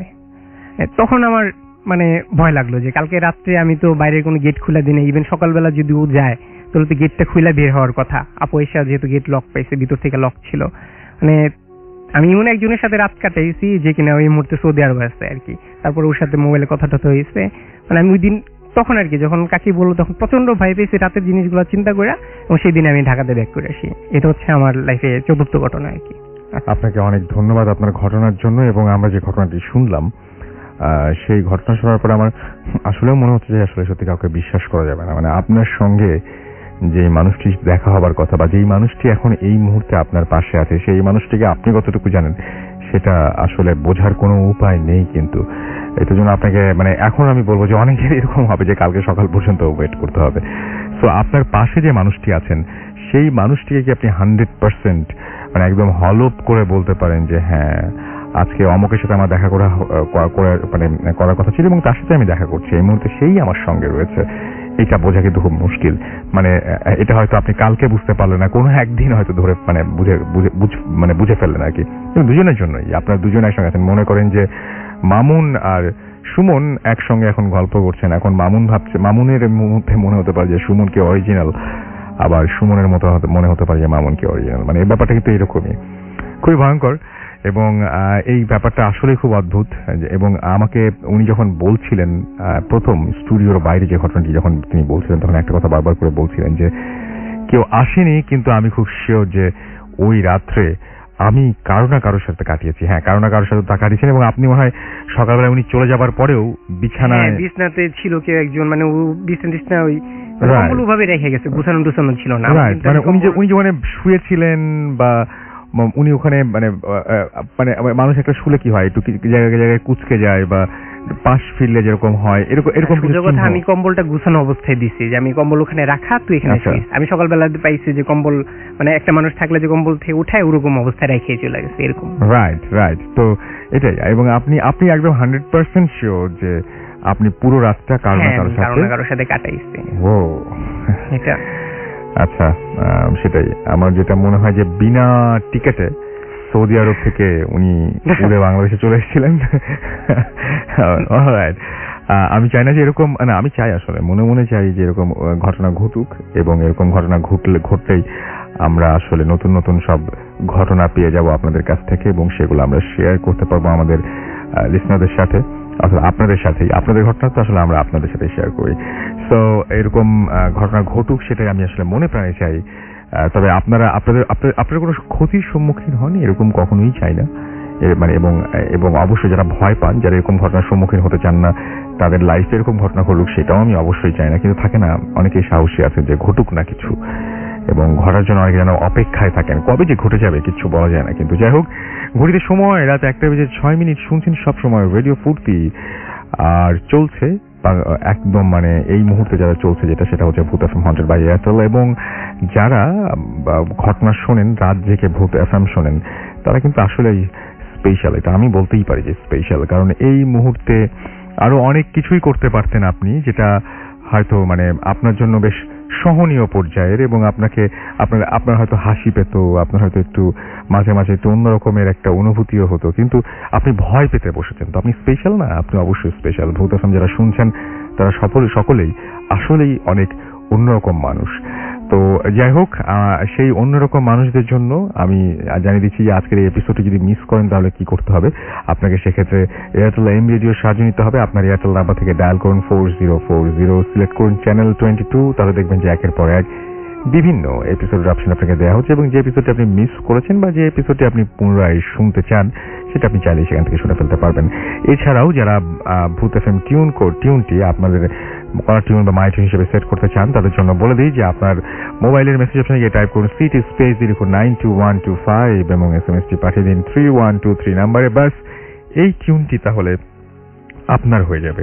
আর আমি আরেকবার জানিয়ে দিই আপনাদের কিভাবে আমাদের সাথে কমিউনিকেট করতে হবে। যদি এসএমএস পাঠাতে চান তাহলে মোবাইলের মেসেজ অপশনে গিয়ে টাইপ করুন ফুর্তি FORTI ফুর্তি, স্পেস দিয়ে লিখুন আপনার নাম, স্পেস দিয়ে লিখুন আপনার মেসেজ, পাঠিয়ে দিন 9840 নাম্বারে। আপনি যদি চান আমাদেরকে ইমেল করবেন তাহলে আমাদের ইমেল অ্যাড্রেসটি জেনে নিন। আমাদের ইমেল অ্যাড্রেস হচ্ছে bhootfm@radiofurti.fm, which is BHWTFM@radiofurti.fm। আপনার নাম, ঠিকানা এবং ফোন নাম্বার সহ এখানে আপনার জীবনের সেরা ঘটনাগুলো জানিয়ে দিন আমাদের কাছে, এবং অবশ্যই শুরুতে উল্লেখ করুন যে আপনি স্টুডিওতে আসবেন নাকি আপনার ঘটনাটি আমরা পড়ে শোনাবো। যারা দেশের বাইরে রয়েছেন তাদেরকে অনুরোধ করবো যে আপনার ঘটনাটি সরাসরি আমাদেরকে রেকর্ড করে পাঠিয়ে দিন। সেই অডিও ক্লিপ যদি সিলেক্টেড হয় ডেফিনেটলি আমরা সেটা প্লে করব। আর আমি আরেকটা জিনিস জানিয়ে দিই, সেটা হচ্ছে আমাদের ফেসবুক আইডিটি জানিয়ে দিই, www.facebook.com/radiofurti। এখানে গিয়েও কিন্তু আপনি কমেন্ট করতে পারেন, লাইক দিতে পারেন, আপনার বিভিন্ন মূল্যবান মতামত জানাতে পারেন, এবং ইমেইলের মাধ্যমে আপনার মতামত জানাবেন। সেই অপেক্ষায় আমরা আছি। এসএমএস এর মাধ্যমে জানাবেন, সেই অপেক্ষায় আমরা আছি। কোন ঘটনা ভালো লাগছে, কোন ঘটনাটা অতটা বেশি ভালো লাগেনি সেটাও আমাদের জানাতে ভুলবেন না। এবং আমরা কিন্তু এই ধরনের এসএমএস পড়ি যে কোনো ভালো ধরনের ঘটনা যদি আপনার ভালো না লাগে, এটা এর আগেও বহুবার হয়েছে যে আমরা বলে দিয়েছি যে না, এই ঘটনাটা অনেকেরই ভালো লাগেনি, কিন্তু এটা আমাদের বুঝতে সুবিধা হয় যে কোন ধরনের ঘটনাগুলো আপনারা পছন্দ করেন, এবং সেইভাবে শুধুমাত্র আমাদের পছন্দ না, আপনাদের পছন্দটা সবচেয়ে বড় কথা, সেইভাবে ঘটনাগুলো সিলেক্ট করা। যাই হোক, আমরা চলে যাব আমাদের পরবর্তী ঘটনায়, এবং আমাদের সাথে আবারও প্রথম অতিথি। তিনি তার সাথে ঠিক মানে ছোট করেই বলবেন উনি, মানে ঠিক এটা কতটা ভয়ের আমি জানি না, তবে ওই মুহূর্তে তার কাছে তিনি খুব অবাক হয়েছিলেন। আচ্ছা, আপনারা শুনে দেখুন, আমরা একটা ছোট্ট একটা ঘটনা শুনে আসি আমাদের প্রথম অতিথির কাছ থেকে। হ্যালো, আমি তুষার। আবার আসল ভাই এটা ভয়ের ছিল কিনা আমি নিজেও জানি না। তো আমি ফিরতেছি একদিন, আমরা 3 বন্ধু ফিরতেছিলাম কাটাখালী থেকে রাজশাহীতে। যারা রাজশাহী আছে তারা কাটাখালী চিনেন। মোটরসাইকেলে ফিরছিলাম, তখন রাত বাজে প্রায় 11:30-12টা হইতে পারে। তো ফিরতে ফিরতে বিনোদপুর বাজারের ঠিক আগে র্যাব ক্যাম্প আছে, সেই র্যাব ক্যাম্পের ওখানে 2টা বিট আছে। তো আমি গাড়ি চালিয়ে আসতেছিলাম, এই সময় দেখি লাইটের আলোতে রাস্তার একটু পাশে, বিটের এক পাশে কিছু একটা পড়ে আছে, সম্ভবত কোনো মানুষ অ্যাক্সিডেন্ট করে বা কিছু একটা, এরকম দূর থেকে মনে হয়েছে আমার কাছে যেটা। তো 3 জন ফ্রেন্ড ছিলাম, আমার সাথে ছিল নাদিম এবং ছিল ঢালি। তো আমি বাইক চালাচ্ছিলাম, তারা 2 জন পিছে বসেছিল। তো এমন সময় দেখার পর আমি থামি, সেইখানে থামার পর দেখি যে একটা মহিলা, বুড়া মতো এক মহিলা ওখানে জাস্ট শুয়ে আছে, বসে আছে, গুটায় আছে, এরকম একটা অবস্থায় আছে। তো সেই আমি বাইকের উপরে ছিলাম, আমার 2 ফ্রেন্ড নামলো। নামার পরে জিজ্ঞাসা করলেই আমরা যে কি ব্যাপার দাদি, কই যাবেন, কি হয়েছে, এখানে কেন, কি কিছু হয়েছে কিনা। তো কোনো কথাই বলে না, তো জাস্ট মানে চুপ করেই আছে। তো দেখলাম যে দেখেই বোঝা যাচ্ছিল যে আশেপাশে পানি ছিল, তো সম্ভবত প্রসাদ ছিল হয়তো, উনি বয়স্ক মানুষ, বুঝতে অসুবিধা হলো না যে সম্ভবত কোনো ঝামেলা হয়েছে, স্বাভাবিকই সেই হ্যানত্যান। তো ওনারে বারবার জিজ্ঞেস করছি কই থেকে আসছেন, এত রাত্রে আপনি কই যাবেন, তো উনি কোনো কথাই বলে না। তো লাস্টে আমি নাদিমকে বললাম, দোস্ত এক কাজ কর, কিছু টাকা দে, উনারে টাকা দিয়ে আমরা চলে যাই, রাত হয়ে গেছে, অনেক রাত হয়ে গেছে, বাসায় ফিরতে হবে। তো লাস্ট আমি বলতেছি যে আপনার বাসা কোথায় আপনি বলেন, তো উনি বলেই না। লাস্টে তো প্রথমে আমার দিকে যখন তাকাই সেই বৃদ্ধা, তো আমার প্রথমেই আমার বুকে ধক করে ওঠে। মানে এই কারণটা হচ্ছে যে ঠাকুরমার ঝুলিতে আমরা যেই চেহারাটা দেখি, ভয়ঙ্কর সেই দাদির চেহারা, সেই রকম চেহারা দেখতে। মানে আপনি ডাইনি বুড়ির কথা? হ্যাঁ, ডাইনি বুড়ির গল্প, মানে সেই রকম। কারণ ওনার নাকটা ছিল অনেক উঁচু উঁচু, উঁচু বলতে অনেক উঁচু না, মানে মোটামুটি উঁচু, এবং শরীর অনেক চামড়া কুচকানো, মানে বয়স হবে প্রায় 90+। তো তিনি সেই প্রথম দাঁড়ায় আমার গা ধরতে যায়। তো যেহেতু ওনার অবস্থা খুব বেশি ভালো ছিল না, শরীর অপবিত্র ছিল এবং নোংরা ছিল, তো আমি বললাম যে ঠিক আছে, দূরে থাকেন, আপনার বাসা কোথায় আমারে বলেন। তো তিনি র্যাব ক্যাম্পের দিকে ইশারা করে ওই দিকে হাত দিয়ে তিনি হাত দূরের দিকে দেখায়। তো র্যাব ক্যাম্পের ওই পাশের যে এলাকাটা, সেটার নাম হচ্ছে মির্জাপুর। আর আমি বললাম যে কোথায়, মির্জাপুর যাবেন, মির্জাপুর বাসা আপনার? তো বলছে, তিনি আবার দেখায়, মাথা নাড়ে বলে যে না, আসলে মির্জাপুর না। আমি বলি কি, তাহলে পদ্মার ওই পারে চরে আপনার বাসা? সে আবারও মাথা নাড়ায়, হাত ওইভাবেই আকাশের দিকে তাকায় রাখে। আমি বলছি কোথায়, ইন্ডিয়া? বলে তাও মাথা নাড়ায়। তো প্রথম লক্ষ্য করি যে উনি আসলে কিন্তু মানে হাত উঁচিয়ে তাক করে আছে কিন্তু আকাশের দিকে। তো প্রথমে তারপরে বলি কি ব্যাপার, আপনার বাকি কি আকাশে নাকি, ফাইজলাম করেন নাকি? এই নাদিম, যাই হোক বাদ দে, টাকা দিয়ে বিদায় হোক। আমি মনে মনে কিন্তু তখন ভয় পাই একটু। তো জাস্ট বিনোদপুর বাজারটা হচ্ছে যেখান থেকে শুরু হয়, যেখানে আমি গাড়ি থামছিলাম, মাত্র 10 সেকেন্ড সর্বোচ্চ মোটরসাইকেল নিয়ে যাইতে লাগবে, এতটুকু ডিস্টেন্স। তো যে বিনোদপুর বাজারের কাছাকাছি আসতে যাবো, ওই সময় আমার মনে হইলো, জাস্ট তখনই স্টার্ট দিয়ে চলে আসছি। আমি বললাম যে ঢালি তাড়াতাড়ি নাম, কারণ ও সবচেয়ে পিছিয়ে ছিল। আমি জাস্ট গাড়ি ঘুরাইলাম, নাদিম বলছে কি হয়েছে? এমন আমার কেন যেন মনে হচ্ছে ওই মেয়েটারে আর দেখতে পাবো না। বলছে কি বলিস? আমি বলছি তুই একদিকে খেয়াল কর, আমি আর একদিকে খেয়াল করছি। তো দিয়ে আমরা আবার সেই রাস্তা করি, আসতে থাকি। তো নাদিম ডানে দেখতে থাকে, আমি বামে দেখতে থাকি, কিন্তু পরে আমরা আর কিছু পাই না। অদ্ভুত ব্যাপার আসল ভাই, সেই সময় কোনো বড় গাড়ি যায়নি, এবং যারা রাজশাহী চিনেন ওই জায়গাটা, তারা বুঝতে পারবেন 2 দিকেই অনেক বড় বড় প্রাচীর আছে, যার 6 ফুট মানুষের পক্ষেও কিন্তু কোনোভাবেই সম্ভব না সেই প্রাচীর টপকানো। এবং যেহেতু মেন রোড এবং আশেপাশে কোনো গলিও যায়নি, তার পক্ষে কোনোভাবেই সম্ভব না। আমরা সেখানে যে জায়গায় পাইছি ওনারে, সেইখানে নামলাম, নামে আশেপাশে সব দেখলাম, ফায়ার ব্রিগেড পর্যন্ত গেছি, কোনো জায়গায় তাকে পাইনি। তো এইটা ছিল আমার কাছে মনে হয়েছে যে এটার ব্যাখ্যা কি জানেন, তবে এটা আমার কাছে অনেক ইন্টারেস্টিং মনে হয়েছে। আপনাকে অনেক ধন্যবাদ আপনার তৃতীয় ঘটনার জন্য। মাহমুদ নিশাদ আমাদের SMS করেছেন সাভার থেকে, SMS করেছেন আমাদের অপূর্ব, এবং আমাদেরকে SMS করেছেন, আচ্ছা তিনি লিখেছেন যে অপূর্ব লিখেছেন যে ভাইয়া আপনাদের কাছে কি সব মেসেজগুলো মানে অফ এয়ারে আপনারা পড়েন কিনা, কাইন্ডলি অ্যান্সার দেবেন। হ্যাঁ, আমরা ম্যাক্সিমাম SMS পড়ি, এবং আপনারা যে সমস্ত মতামতগুলো দেন সেগুলো আমরা খুব যত্নের সাথে সেগুলো মানে মাথায় রাখি আর কি। আমাদেরকে ইমতিয়াজ SMS করেছেন আমাদেরকে, দেখতে পাচ্ছি রকিং রাতুল, এবং তিনি লিখেছেন ভূত FM অসম।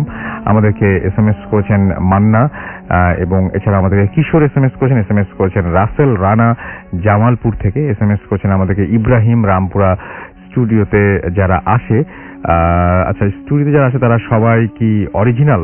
Be careful. হ্যাঁ, এটা খুব ভালো কথা বলেছেন। তবে অরিজিনাল হোক আর না হোক কিছুক্ষণের মধ্যে তারা চলে যাবেন।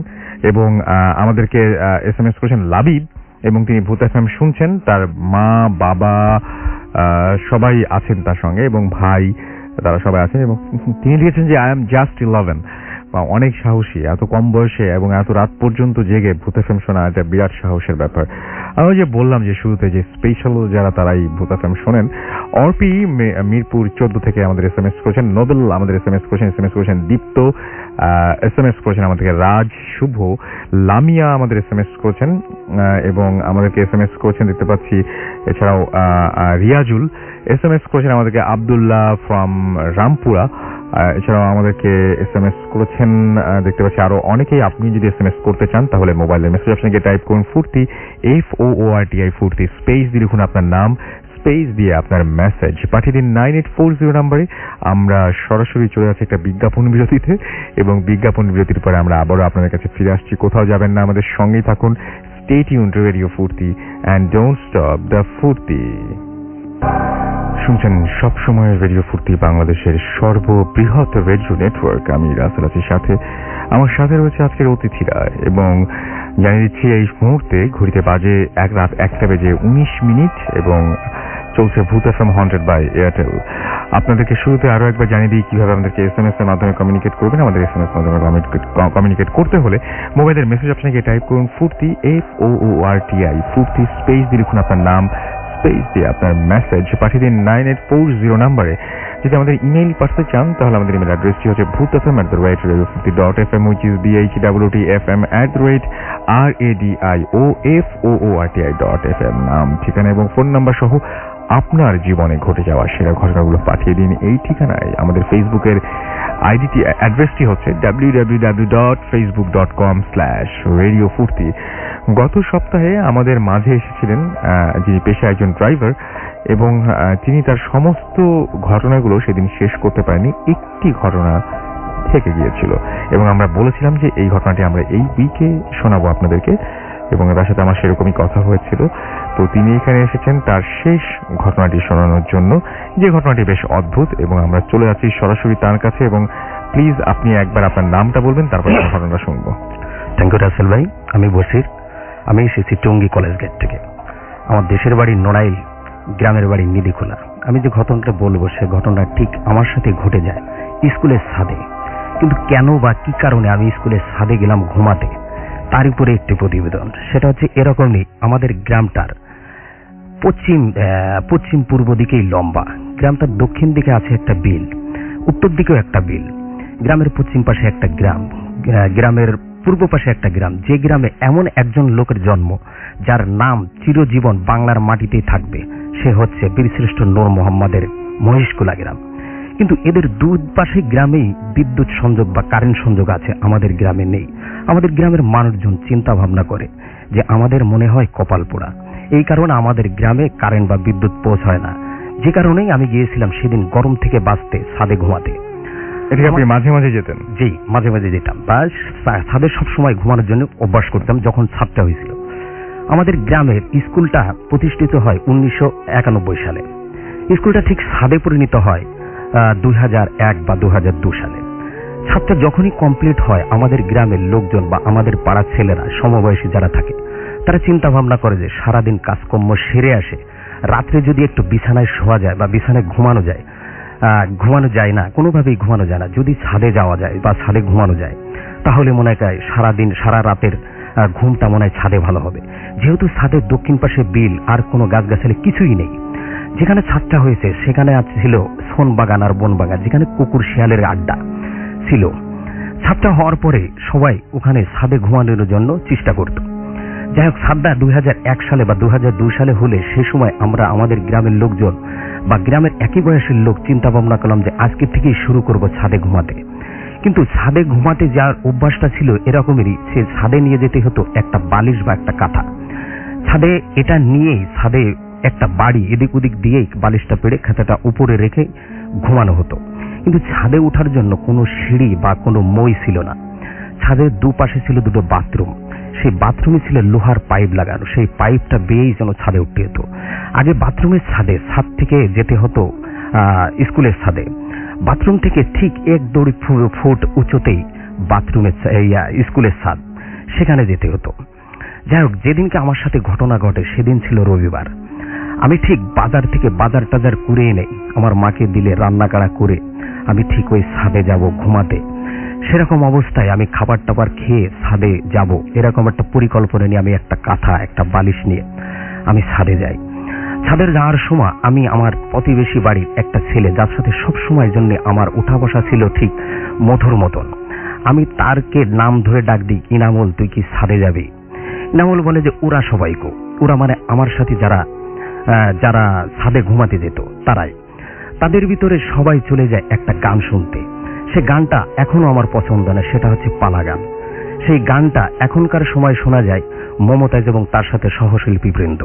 যে গানটা আমার পছন্দ এখনো হয় না বা আগেও হতো না। আমার কাছে জিজ্ঞেস করে যে ওরা সবাই যাবে না? আমি বললাম যে না, ওরা কেউ যাবে না, ওরা গেছে সবাই গান শুনতে। আমি ঠিক ওর কথা শুনে ও বলল যে ঠিক আছে, তাহলে তুই যা ছাদে, আমি ছাদে একটু পরে আসছি, তুই যে শো। আমি ঠিক ছাদে প্রতিদিনের মতনই যেভাবে ছাদে ঘুমাতে হয় সেইভাবে আমি ছাদে চলে যাই। ছাদে যে কাঁথাটা যে বাড়ি দিয়ে এদিক ওদিক দিয়ে কাঁথাটা পাশে রেখে শুয়ে পড়ি।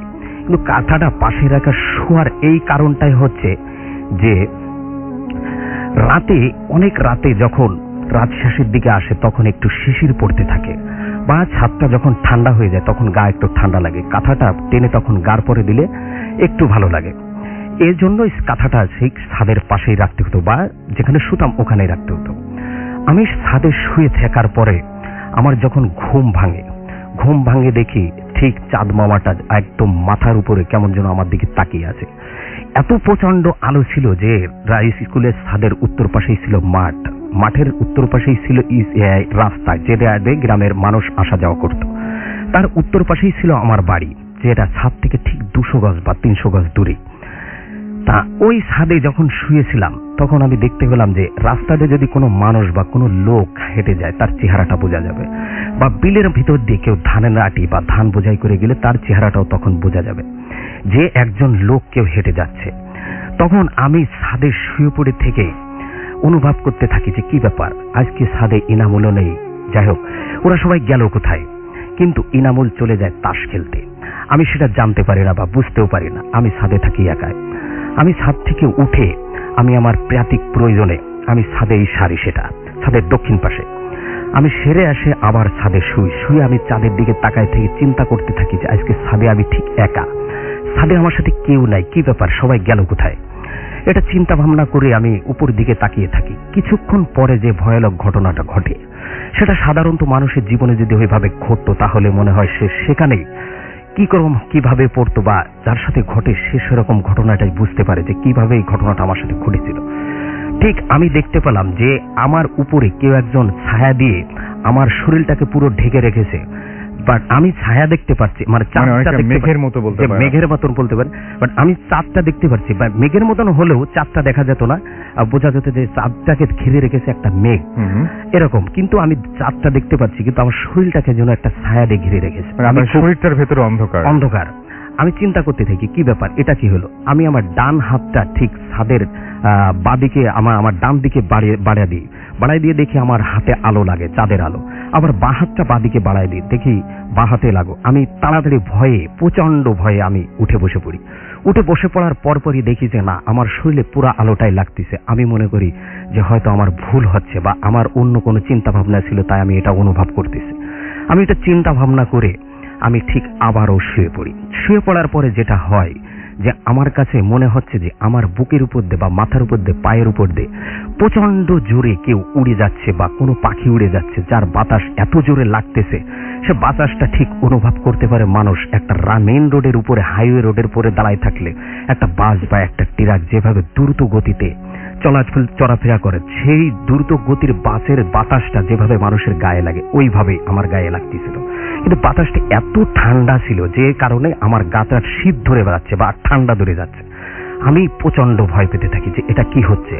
তখনই আবার উঠে বসে পড়ে ঠিক ছাদের পশ্চিম সাইডে থাকে একটা তাল গাছ, একটা বা দুটো তাল গাছ, ওর সাথে থাকে একটা তেঁতুল গাছ। আমি ওই গাছের দিকে তাকাতে থাকি যে যে পরিমাণ বাতাস হচ্ছিল আমার গায়ে যেহেতু লাগছিল তাল গাছের পাতা বা ছাদের পাশে যে গাছগাছালি আছে এই পাতা বা গাছগাছালির ডালপালা নড়তে থাকবে, কিন্তু আমি দেখতে পেলাম যে কিছুই নড়ছে না। সব কেমন যেন খুব একটা ভয়ঙ্কর নিরাপত্তা পালন করতেছে। যে আওয়াজটা, সে আওয়াজটা মনে হচ্ছে যে আজকে মনে হয় রাতে কোনো পাখি বা কোনো পঙ্খী বা কোনো কুকুর শিয়ালের কোনো আওয়াজ নেই, এরকম একটা অবস্থা। আমি ঠিক আবারও শুয়ে পড়ে আমি চিন্তা করতে থাকি যে আমার সাথে এটা কি হচ্ছে। তারপরও আমি কিছু মনে না করে আমি ছাদে শুয়ে থাকি। আমি ঠিক শীতে বা ঠান্ডার কারণে আমি কাঁথাটা গায়ে দিয়ে আমার মাথাটা থেকে ঠিক বিলের দিকে মানে দক্ষিণ দিকে আর পাটা থেকে উত্তরের দিকে মানে আমার বাড়ি বা রাস্তার দিকে। ওই স্কুলটা ঠিক পশ্চিম পূর্ব দিকেই লম্বা। ঠিক উত্তর পাশটা থাকে স্কুলের মাঠ, দক্ষিণ পাশটা থাকে বিল, যেটাকে বলা হয় কই বিল আমাদের এলাকার মানুষ বলে। ঠিক ওরকম ভাবে শুয়ে থেকে আমি পূর্ব দিকে যে ছাদটা দিয়ে বা যে বাথরুম বেয়ে আমি উঠেছিলাম ছাদে, সেদিকে আমি তাকিয়ে থাকি। কিছুক্ষণ পরে দেখি যে ওই ইনামুলের মতন একজন বা ইনামুল ছাদে যার আসার কথা ছিল, যে ইনামুল দেখি ঠাস করে ছাদের পরে উঠেই স্কুল বাথরুমের ছাদের পরে উঠে একটা ছাতা হাতে ধরে কেমন যেন ফুটালো। আমি মনে করলাম যে কি ব্যাপার, রোদ নাই বৃষ্টি নাই, ইনামুল কেন ছাতা মাথায় করে আসছে। আমি ঠিক তার চেহারা বা তার ফেসটা বুঝতে পারছি যে সেই ইনামুল আসছে।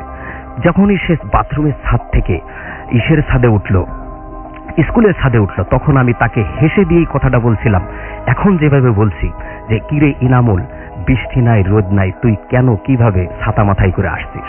সে কোনোই কথা আমার সাথে বলে না, কিন্তু আমি যেটা দেখতে পাই যে ইনামুল লম্বাই ছিল আমার মতনই, কিন্তু সে ওই সময় যেটা দেখছিলাম সেটা ছিল একটু অতিরিক্ত লম্বা। আমি তারপরও কিছু মনে না করে যে আমার হয়তো দেখার বলে দেবে, ঠিক সে আমার থেকে 2-3 ফিট দূরে থাকতেই আমি দেখি যে ইনামুল ওখানে এসে দাঁড়ায় যায় কোনো কথার উত্তর না দিয়ে। দেখি যে ছাতাটা ঠিক ফট করে বন্ধ হয়ে যায়। আমি ঠিক ওই ছাতার দিকে তাকায় পড়ি। ছাদের দিকে তাকানোর সাথে সাথে দেখি ইনামুল আর আমার চোখের সামনে নেই, সে কেমন যেন হারিয়ে যায়। আমি চিন্তা করতে লাগি যে কি ব্যাপার, ইনামুল আজকে গেল কোথায়। দেখলাম আমি আমার জ্ঞান থাকতেই যে ইনামুল আমার সামনে এসেছে, আসলে ইনামুল গেল কোথায়। আমি এটা চিন্তা ভাবনা করি, করতে করতে আমি ঠিক ছাদের পূর্ব দিকটাতে তাকায় থাকি। হঠাৎ করে দেখি যে ভয়ঙ্কর ঘটনা, সেটা হচ্ছে আমার পিছে কে যেন একজন দাঁড়িয়ে আছে। তার ছায়াটা ঠিক 10 থেকে 12 ফুট বা 14 ফুট বা 15 ফুট দূরে ছাদের পূর্ব দিকে চলে গেছে। এত ছায়াটি এত প্রচন্ড লম্বা কেউ আমার পাশে দাঁড়ায় আছে। আমি প্রচুর ভয় পেয়ে যেন গা কাঁপতে থাকে। আমি আমার ভয়ের কারণে আমার সাহস হয়েছিল না যে আমি পিছন দিকে তাকাই বা পিছন দিকে ঘুরে দেখি যে আসলে কে আমার পিছে দাঁড়াইছিল। কিছুক্ষণ পরে যেটা হয়, আমি ভয়ে ওটা দেখতে লাগি তার ছায়াটা, যে সে কি আমার একজন কত বড় একজন ভয়ঙ্কর লোক। এটা দেখে আমি ভয়ে যখন ঘোরাতে পারছিলাম না, কিছুক্ষণ পরে দেখি সে আস্তে আস্তে কুজো হতে থাকে, যার ছায়াটার কারো ভাবে আমি বুঝতে পারি যে সে কুজো হয়ে আমার ঠিক মাথার বাম দিকে কানের উপরে সে চেপে ধরে তার একটা হাত দিয়ে। আর একটা হাত দিয়ে, যে আমি যেহেতু পূর্ব দিকে ঘুরেছিলাম, আর একটা হাত দিয়ে আমার মাজা বা আমার হাতটা দিয়ে হাতের দিক থেকে চেপে ধরে রাখে। তার যে চেপে ধরে রাখে কুজো হয়ে, তার হাতের যে ফাঁকাটা ছিল সেই ফাঁকাটার ভিতর দিয়ে আলোটা ঠিক চাঁদের আলোটা ঠিক তার হাতের ফাঁকা দিয়ে পড়তেছিল নিচে। আমি দেখে ভয়ে চিৎকার মারতে থাকি। কেমন যেন সেই চিৎকার ছিল এত জোরে, সেই চিৎকারটা ছাদের বাইরে যাচ্ছিল না, এরকম একটা অবস্থা থাকে। কিছুক্ষণ পরে সে আমাকে হঠাৎ করে কেন যাওয়া কি কারণে ছেড়ে দিয়ে সে চলে যায়। আমি প্রচন্ড ভয়ে তাড়াহুড়ো করে উঠে দেখি বাপাশে যে তাল গাছ বা তিতুল গাছ, দুটার পাতা ঝড়ের মতন মোড়ামুড়ি খেচ্ছে এবং সে ওই পাশে আমার কাছে মনে হলো যে ভাঙচুর করে চলে যাচ্ছে। কিন্তু আশেপাশের যতগুলো গাছ ছিল কোনোটাই নড়ছে না, শুধু ওই তিতুল গাছ আর তাল গাছটাই নড়ছে। আমি প্রচন্ড ভয়ে ছাদের থেকে কাঁথাটা বালিশ দিয়ে পেঁচ দিয়ে আমি ছাদের নিচেই ফেলে দিয়ে ছাদের পরের থেকে বাথরুমের ছাদে এক লাফ দিয়ে নিচেই পড়ে বাড়িতে চলে যায়। আমার আব্বা ডেকে বলে, কিরে বসিন নাকি? আমি বলি হয়। কিরে তুই ছাদের থেকে চলে আসলি কেন? আমি বলি যে আমি প্রচন্ড ভয় পেয়ে ছাদের থেকে চলে আসি। সকালবেলা যেটা হতে থাকে সেটা আমার প্রচন্ড গায়ে জ্বর আসতে থাকে এবং আমার বমি হতে থাকে। আমি আব্বাকে ঘটনাটা খুলে বললে ঠিক ইনামুলকে বাড়ির থেকে ডাইকে নিয়ে আসে। ইনামুলকে ডাকে আনার পরে আমি ইনামুলের কাছে জিজ্ঞেস করি, ইনামুল তুই কি ছাদে গিয়েছিলি? তখন সে বলে যে না, আমি তো ছাদে যাই না, আমি ঠিক 5টা খেলে এসে 10টার মধ্যেই আমি বাড়িতে শুয়ে পড়ি। বাট ইনামুলের আব্বাও, সে আমার আব্বার সাথে খুব ভালো সম্পর্ক এখনো আছে, যে আমার বাড়িতে এসে বসে বা আমার আব্বা তাদের বাড়িতে যে বসে।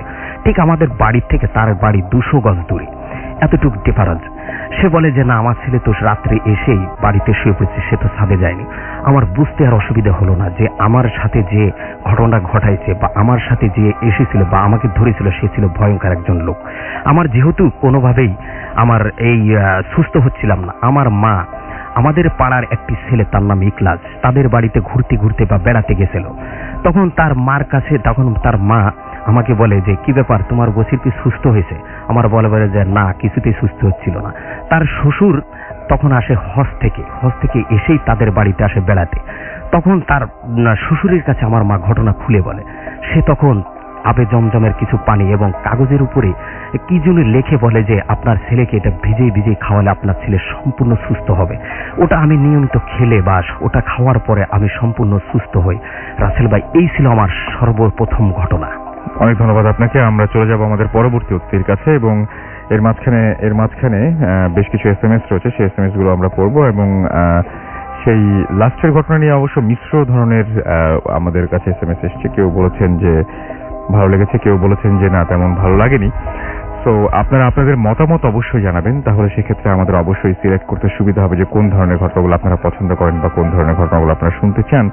সেটা আমাদের জন্য বোঝাটা অনেক সহজ হবে। আমরা চলে যাচ্ছি আমাদের আরো একজন অর্থাৎ দ্বিতীয় অতিথির কাছে এবং তার শেষ ঘটনাটা আমরা শুনবো তার কাছ থেকে। প্লিজ আপনার ঘটনাটা, আপনার নাম বলে শুরু করুন।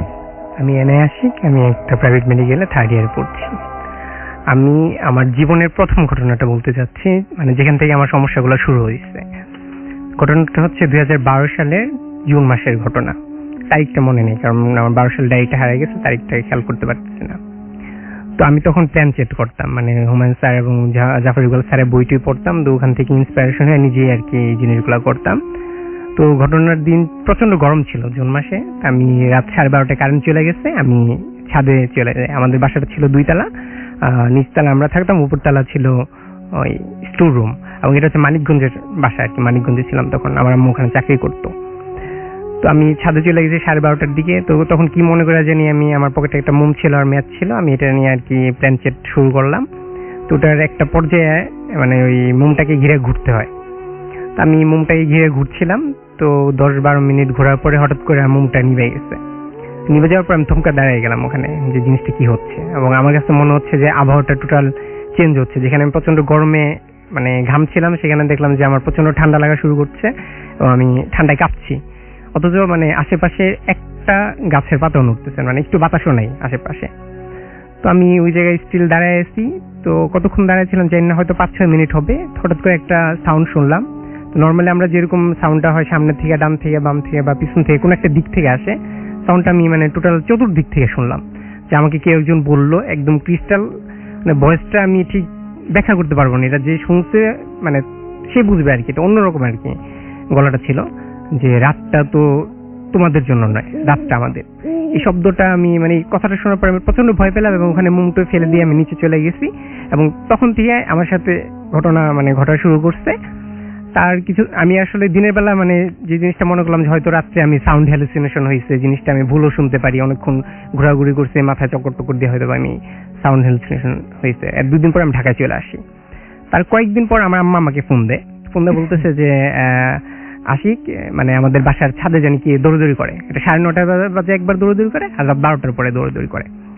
তো আমার ভাই আছে নাইম, ও বাসায় থাকে তখন। তো আমি নাইমের বললাম যে তুই যখন দৌড়াই সাথে সাথে দৌড় দিয়ে উপরে চলে যাবি, দেখবি যে কেউ আসে কিনা। তো কয়েকদিন এরকম করছে। তারপর আমাকে ফোন দিয়ে বললো যে ভাই আমি তো সাথে সাথে একদম ইনস্ট্যান্ট দৌড়ে উপরে যাই, দেখি কেউ নাই। তাই আমি বললাম এক কাজ কর, ওই বাইরে বালি আছে, বালি করবি যে রাত মানে বিকেলবেলা বা সন্ধ্যার দিকটা তোর ফ্রেন্ডদের নিয়ে পুরোটা ছাদ বালি বিছাই দিবি, যদি কেউ হাঁটেও পায়ের একটা ছাপ পড়ে থাকবে ওখানে, এটা মনে করে আমি ওটা বলছি। তো ওই জিনিসটা করছে। পরদিন আমাকে ফোন করে বলতেছে যে ভাইয়া গতকাল তো আমি ছাদে বালি বিছাইছি, বাট পরের দিনকে দিয়ে ছাদে তো মানে পায়ের চিহ্ন তো দূরের থাকে, একটা বালিও নেই। এটা হচ্ছে ঘটনা। তারপরে থেকে এর কিছুদিন পরে, এটা হচ্ছে 12 সালের প্রায় মানে অক্টোবরের দিকে, আমার আম্মা একদিন ফোন করে বলতেছে যে তোর ভাই ভয় পেয়েছে। আমি নাইমের সাথে ফোনে কথা বললাম যে ভাই গত রাত্রে আমি প্রচন্ড ভয় পেয়েছি। কি হয়েছে? যে আমি মানে তখন সেই রাত্রে আমার আম্মু বাসায় ছিল না, মানে অফিসের কাজে আর কি ওখানে থাকতে হইতো, মানে থাকছিল আর কি ওই দিন রাত্রে। তো ও রাত্রের 12:30টার পরে প্রায় 1টার দিকে বললো যে আমি মানে দরজা মানে জানালাতে নক করা শব্দ, মানে আমার ঘুমটা একটু হালকা হয়েছে, আমার কাছে মনে হচ্ছে জানালা কি যেন নক করতেছে। তো আমাদের হচ্ছে বাসার পাশেই লাগে আর একটা বাসা, মানে মাল্টি মানে 6-7 তলা বিল্ডিং। তো ওটা বারান্দার লাইটটা কিন্তু আমাদের জানালায় পড়ে, মানে আমাদের লাইট বন্ধ করলে ওদের বারান্দার লাইট পড়ে। তো বলতেছে যে ভাই আমি রাত্রে হঠাৎ করে মানে শব্দ পাই, আমি ঘুম ভাঙিয়ে দেখি যে মানে আধো ছায়াতে আর কি দেখলাম যে একটা লোক, মানে তার লুকটা ফেসের বর্ণনাটা সেরকম দিল যে মানে চাকু দিয়ে পুরাটা মুখে যদি করলে যেরকম হয় না, মানে খাওয়া এরকম, আর রক্ত মাখা, ও জামা দিয়ে তাকায় রয়েছে। তো এটা দেখে ধর্মন করে একদম টোটাল মানে যা ছিল ঘুমের রেস্ট ছিল সব কাটা একদম সোজা বসে গেছে। ঠিক এই মুহূর্তে আমাদের তখন সাবলেটে আর কি আমাদের এক আঙ্কেল আর আন্টি ওখানে চাকরি করে, উনি থাকতো। তো আঙ্কেল ওকে ডাকতেছে যে নাইম। তো নাইম বলতেছে যে আঙ্কেল কি হয়েছে, তুমি কিছু শুনছো? নাইম বলতেছে কি, একটা লোক, মানে ওই আঙ্কেলের মেয়ে ছিল জুই নাম, যে আমি এইমাত্র শুনলাম মানে জুইকে ডাকতেছে। এটা শুনে তো আমি ঘুম থেকে উঠছি। তো নাইম কি করলো, মানে ওই রুম থেকে এই রুমে কথা হচ্ছিল কনভারসেশন। তো নাইম ঘর থেকে বের হয়ে ও দেখলো যে কেউ একজন ওই মানে সিঁড়ি দিয়ে নিচ থেকে উপরে একদম ছাদে দৌড় দিলে যেরকম শব্দটা হয়, ওর কাছে মনে হলো যে কেউ একজন নিচ থেকে দৌড় দিয়ে উপরে চলে গেছে। তো ও এবং আঙ্কেল দুজনই দরজা খোলা বের হলো, দুজনে মিলে ছাদে গেছে, গিয়ে আর ওখানে কাউরে কিছু পায় না, নিচে চলে আসছে। তার কিছুদিন পর আম্মা আর কি ওখান থেকে বদলিয়ে চলে আসে। কিন্তু ওখানে যে আঙ্কেলটা এখন উনি ওখানে আছে, আমি লাস্টে যে আমি আজকে আসলাম তার কিছুদিন আগে কথা হয়েছে, 3-4 দিন হবো, এখন ওখানে এই ধরনের ঘটনা ঘটে। রাত্রে জুইকে কে জানি ডাকে, মানে কারো একটা ফেস দেখা যায়, এই ধরনের ঘটনা ঘটতেছে। অথচ আমার ওই মানে প্যানচেটের আগ পর্যন্ত গত 6 বছর ওখানে আমরা ছিলাম, মানে কোনো ঘটনা ঘটে নাই। ইভেন আমার সাথে তার আগ পর্যন্ত কোনো ঘটনা ঘটে নাই, তারপর থেকে আমার সাথে একটার পর একটা ঘটনা ঘটে যাচ্ছে। এটা ছিল ভাইয়া। অনেক ধন্যবাদ আপনাকে। আমরা একটা ছোট্ট বিজ্ঞাপন বিরতিতে আমাদের যেতে হবে এবং বিজ্ঞাপন বিরতির পরে আমরা আবারও ফিরে আসছি আপনাদের কাছে। সো কোথাও যাবেন না, আমাদের সঙ্গেই থাকুন। স্টে টিউন টু রেডিও ফুর্তি এন্ড ডোন্ট স্টপ দ্য ফুর্তি।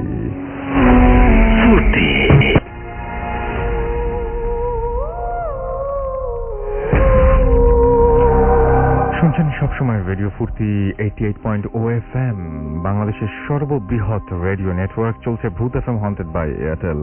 আমি রাসেল আছি, সাথে আমার সাথে রয়েছে অতিথিরা। ঘড়িতে সময় রাতে 1:42। দেখতে পাচ্ছি অনেকে SMS করেছেন। আমাকে SMS করেছেন জুবাইর এবং সাকিবা জাহান আমাদের SMS করেছেন। তিনি লিখেছেন যে ফার্স্ট স্টোরিটা তার কাছে ভালো লেগেছে। অনুপম আমাদের SMS করেছেন। SMS করেছেন আমাদেরকে রুভো ফ্রম নারায়ণগঞ্জ, এবং তার কাছেও ফার্স্ট স্টোরিটা শুনে অনেক কষ্ট লেগেছে। জাহিদ হাসান আমাদের কুষ্টিয়ার ভেড়ামারা থেকে SMS করেছেন এবং তার SMS পড়া হয়নি সেটা তিনি জানিয়েছেন। রুহুল চট্টগ্রাম থেকে SMS করেছেন এবং SMS করেছেন আমাদেরকে আতসী এবং আনোয়াশা। এটা আমাদেরকে SMS করেছেন শিহাব মণিপুর নাটোর থেকে। এছাড়াও আমাদেরকে SMS করেছেন নাসির। SMS করেছেন আমাদেরকে দেখতে পাচ্ছি এছাড়াও মঞ্জুর। এছাড়াও SMS করেছেন আমাদেরকে অমল। আমাদেরকে SMS করেছেন দেখতে পাচ্ছি ললিতা, এবং তিনি ভূত FM অনেক লাইক করেন এবং তিনি থ্যাঙ্কস জানিয়েছেন TNT কে।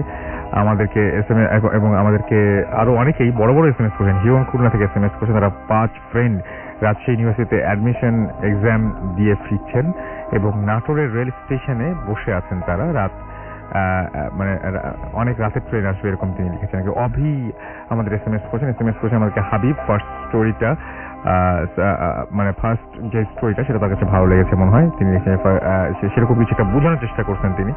রায়হান আমাদের SMS করেছেন। আতিক আমাদের SMS করেছেন সিরাজগঞ্জ থেকে এবং আজ প্রথম তিনি ভূত FM শুনছেন। আমাদেরকে নয়ন SMS করেছেন উত্তরা থেকে। এছাড়া আমাদের SMS করেছেন আম্মান ধানমন্ডি থেকে। SMS করেছেন আমাদেরকে দেখতে পাচ্ছি বাপ্পি। তারা 3 ভাই আমিন, মুরাদ এবং তিনি, তারা ভূত FM শুনছেন।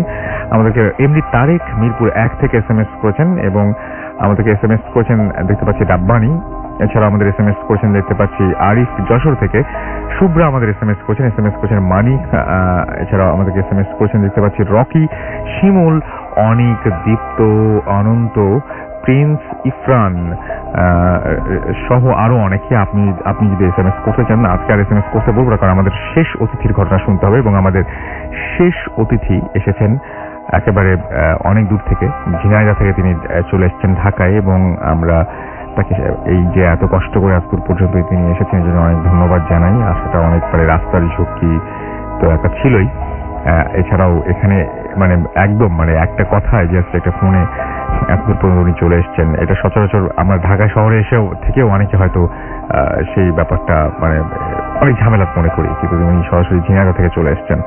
সো থ্যাঙ্কস আপনাকে। আপনার নামটা একটু প্লিজ বলবেন এবং তারপরে আপনার ঘটনাটা আমরা শুনবো। থ্যাঙ্কস রাসেল ভাই। হাই লিসেনার্স, আমি শাকিম হোসেন। আমি এসেছি কোটচাঁদপুর সরকারি কেএমএস ডিগ্রি কলেজে পড়াশোনা করি এবং আমি এসেছি ঝিনাইদহ থেকে।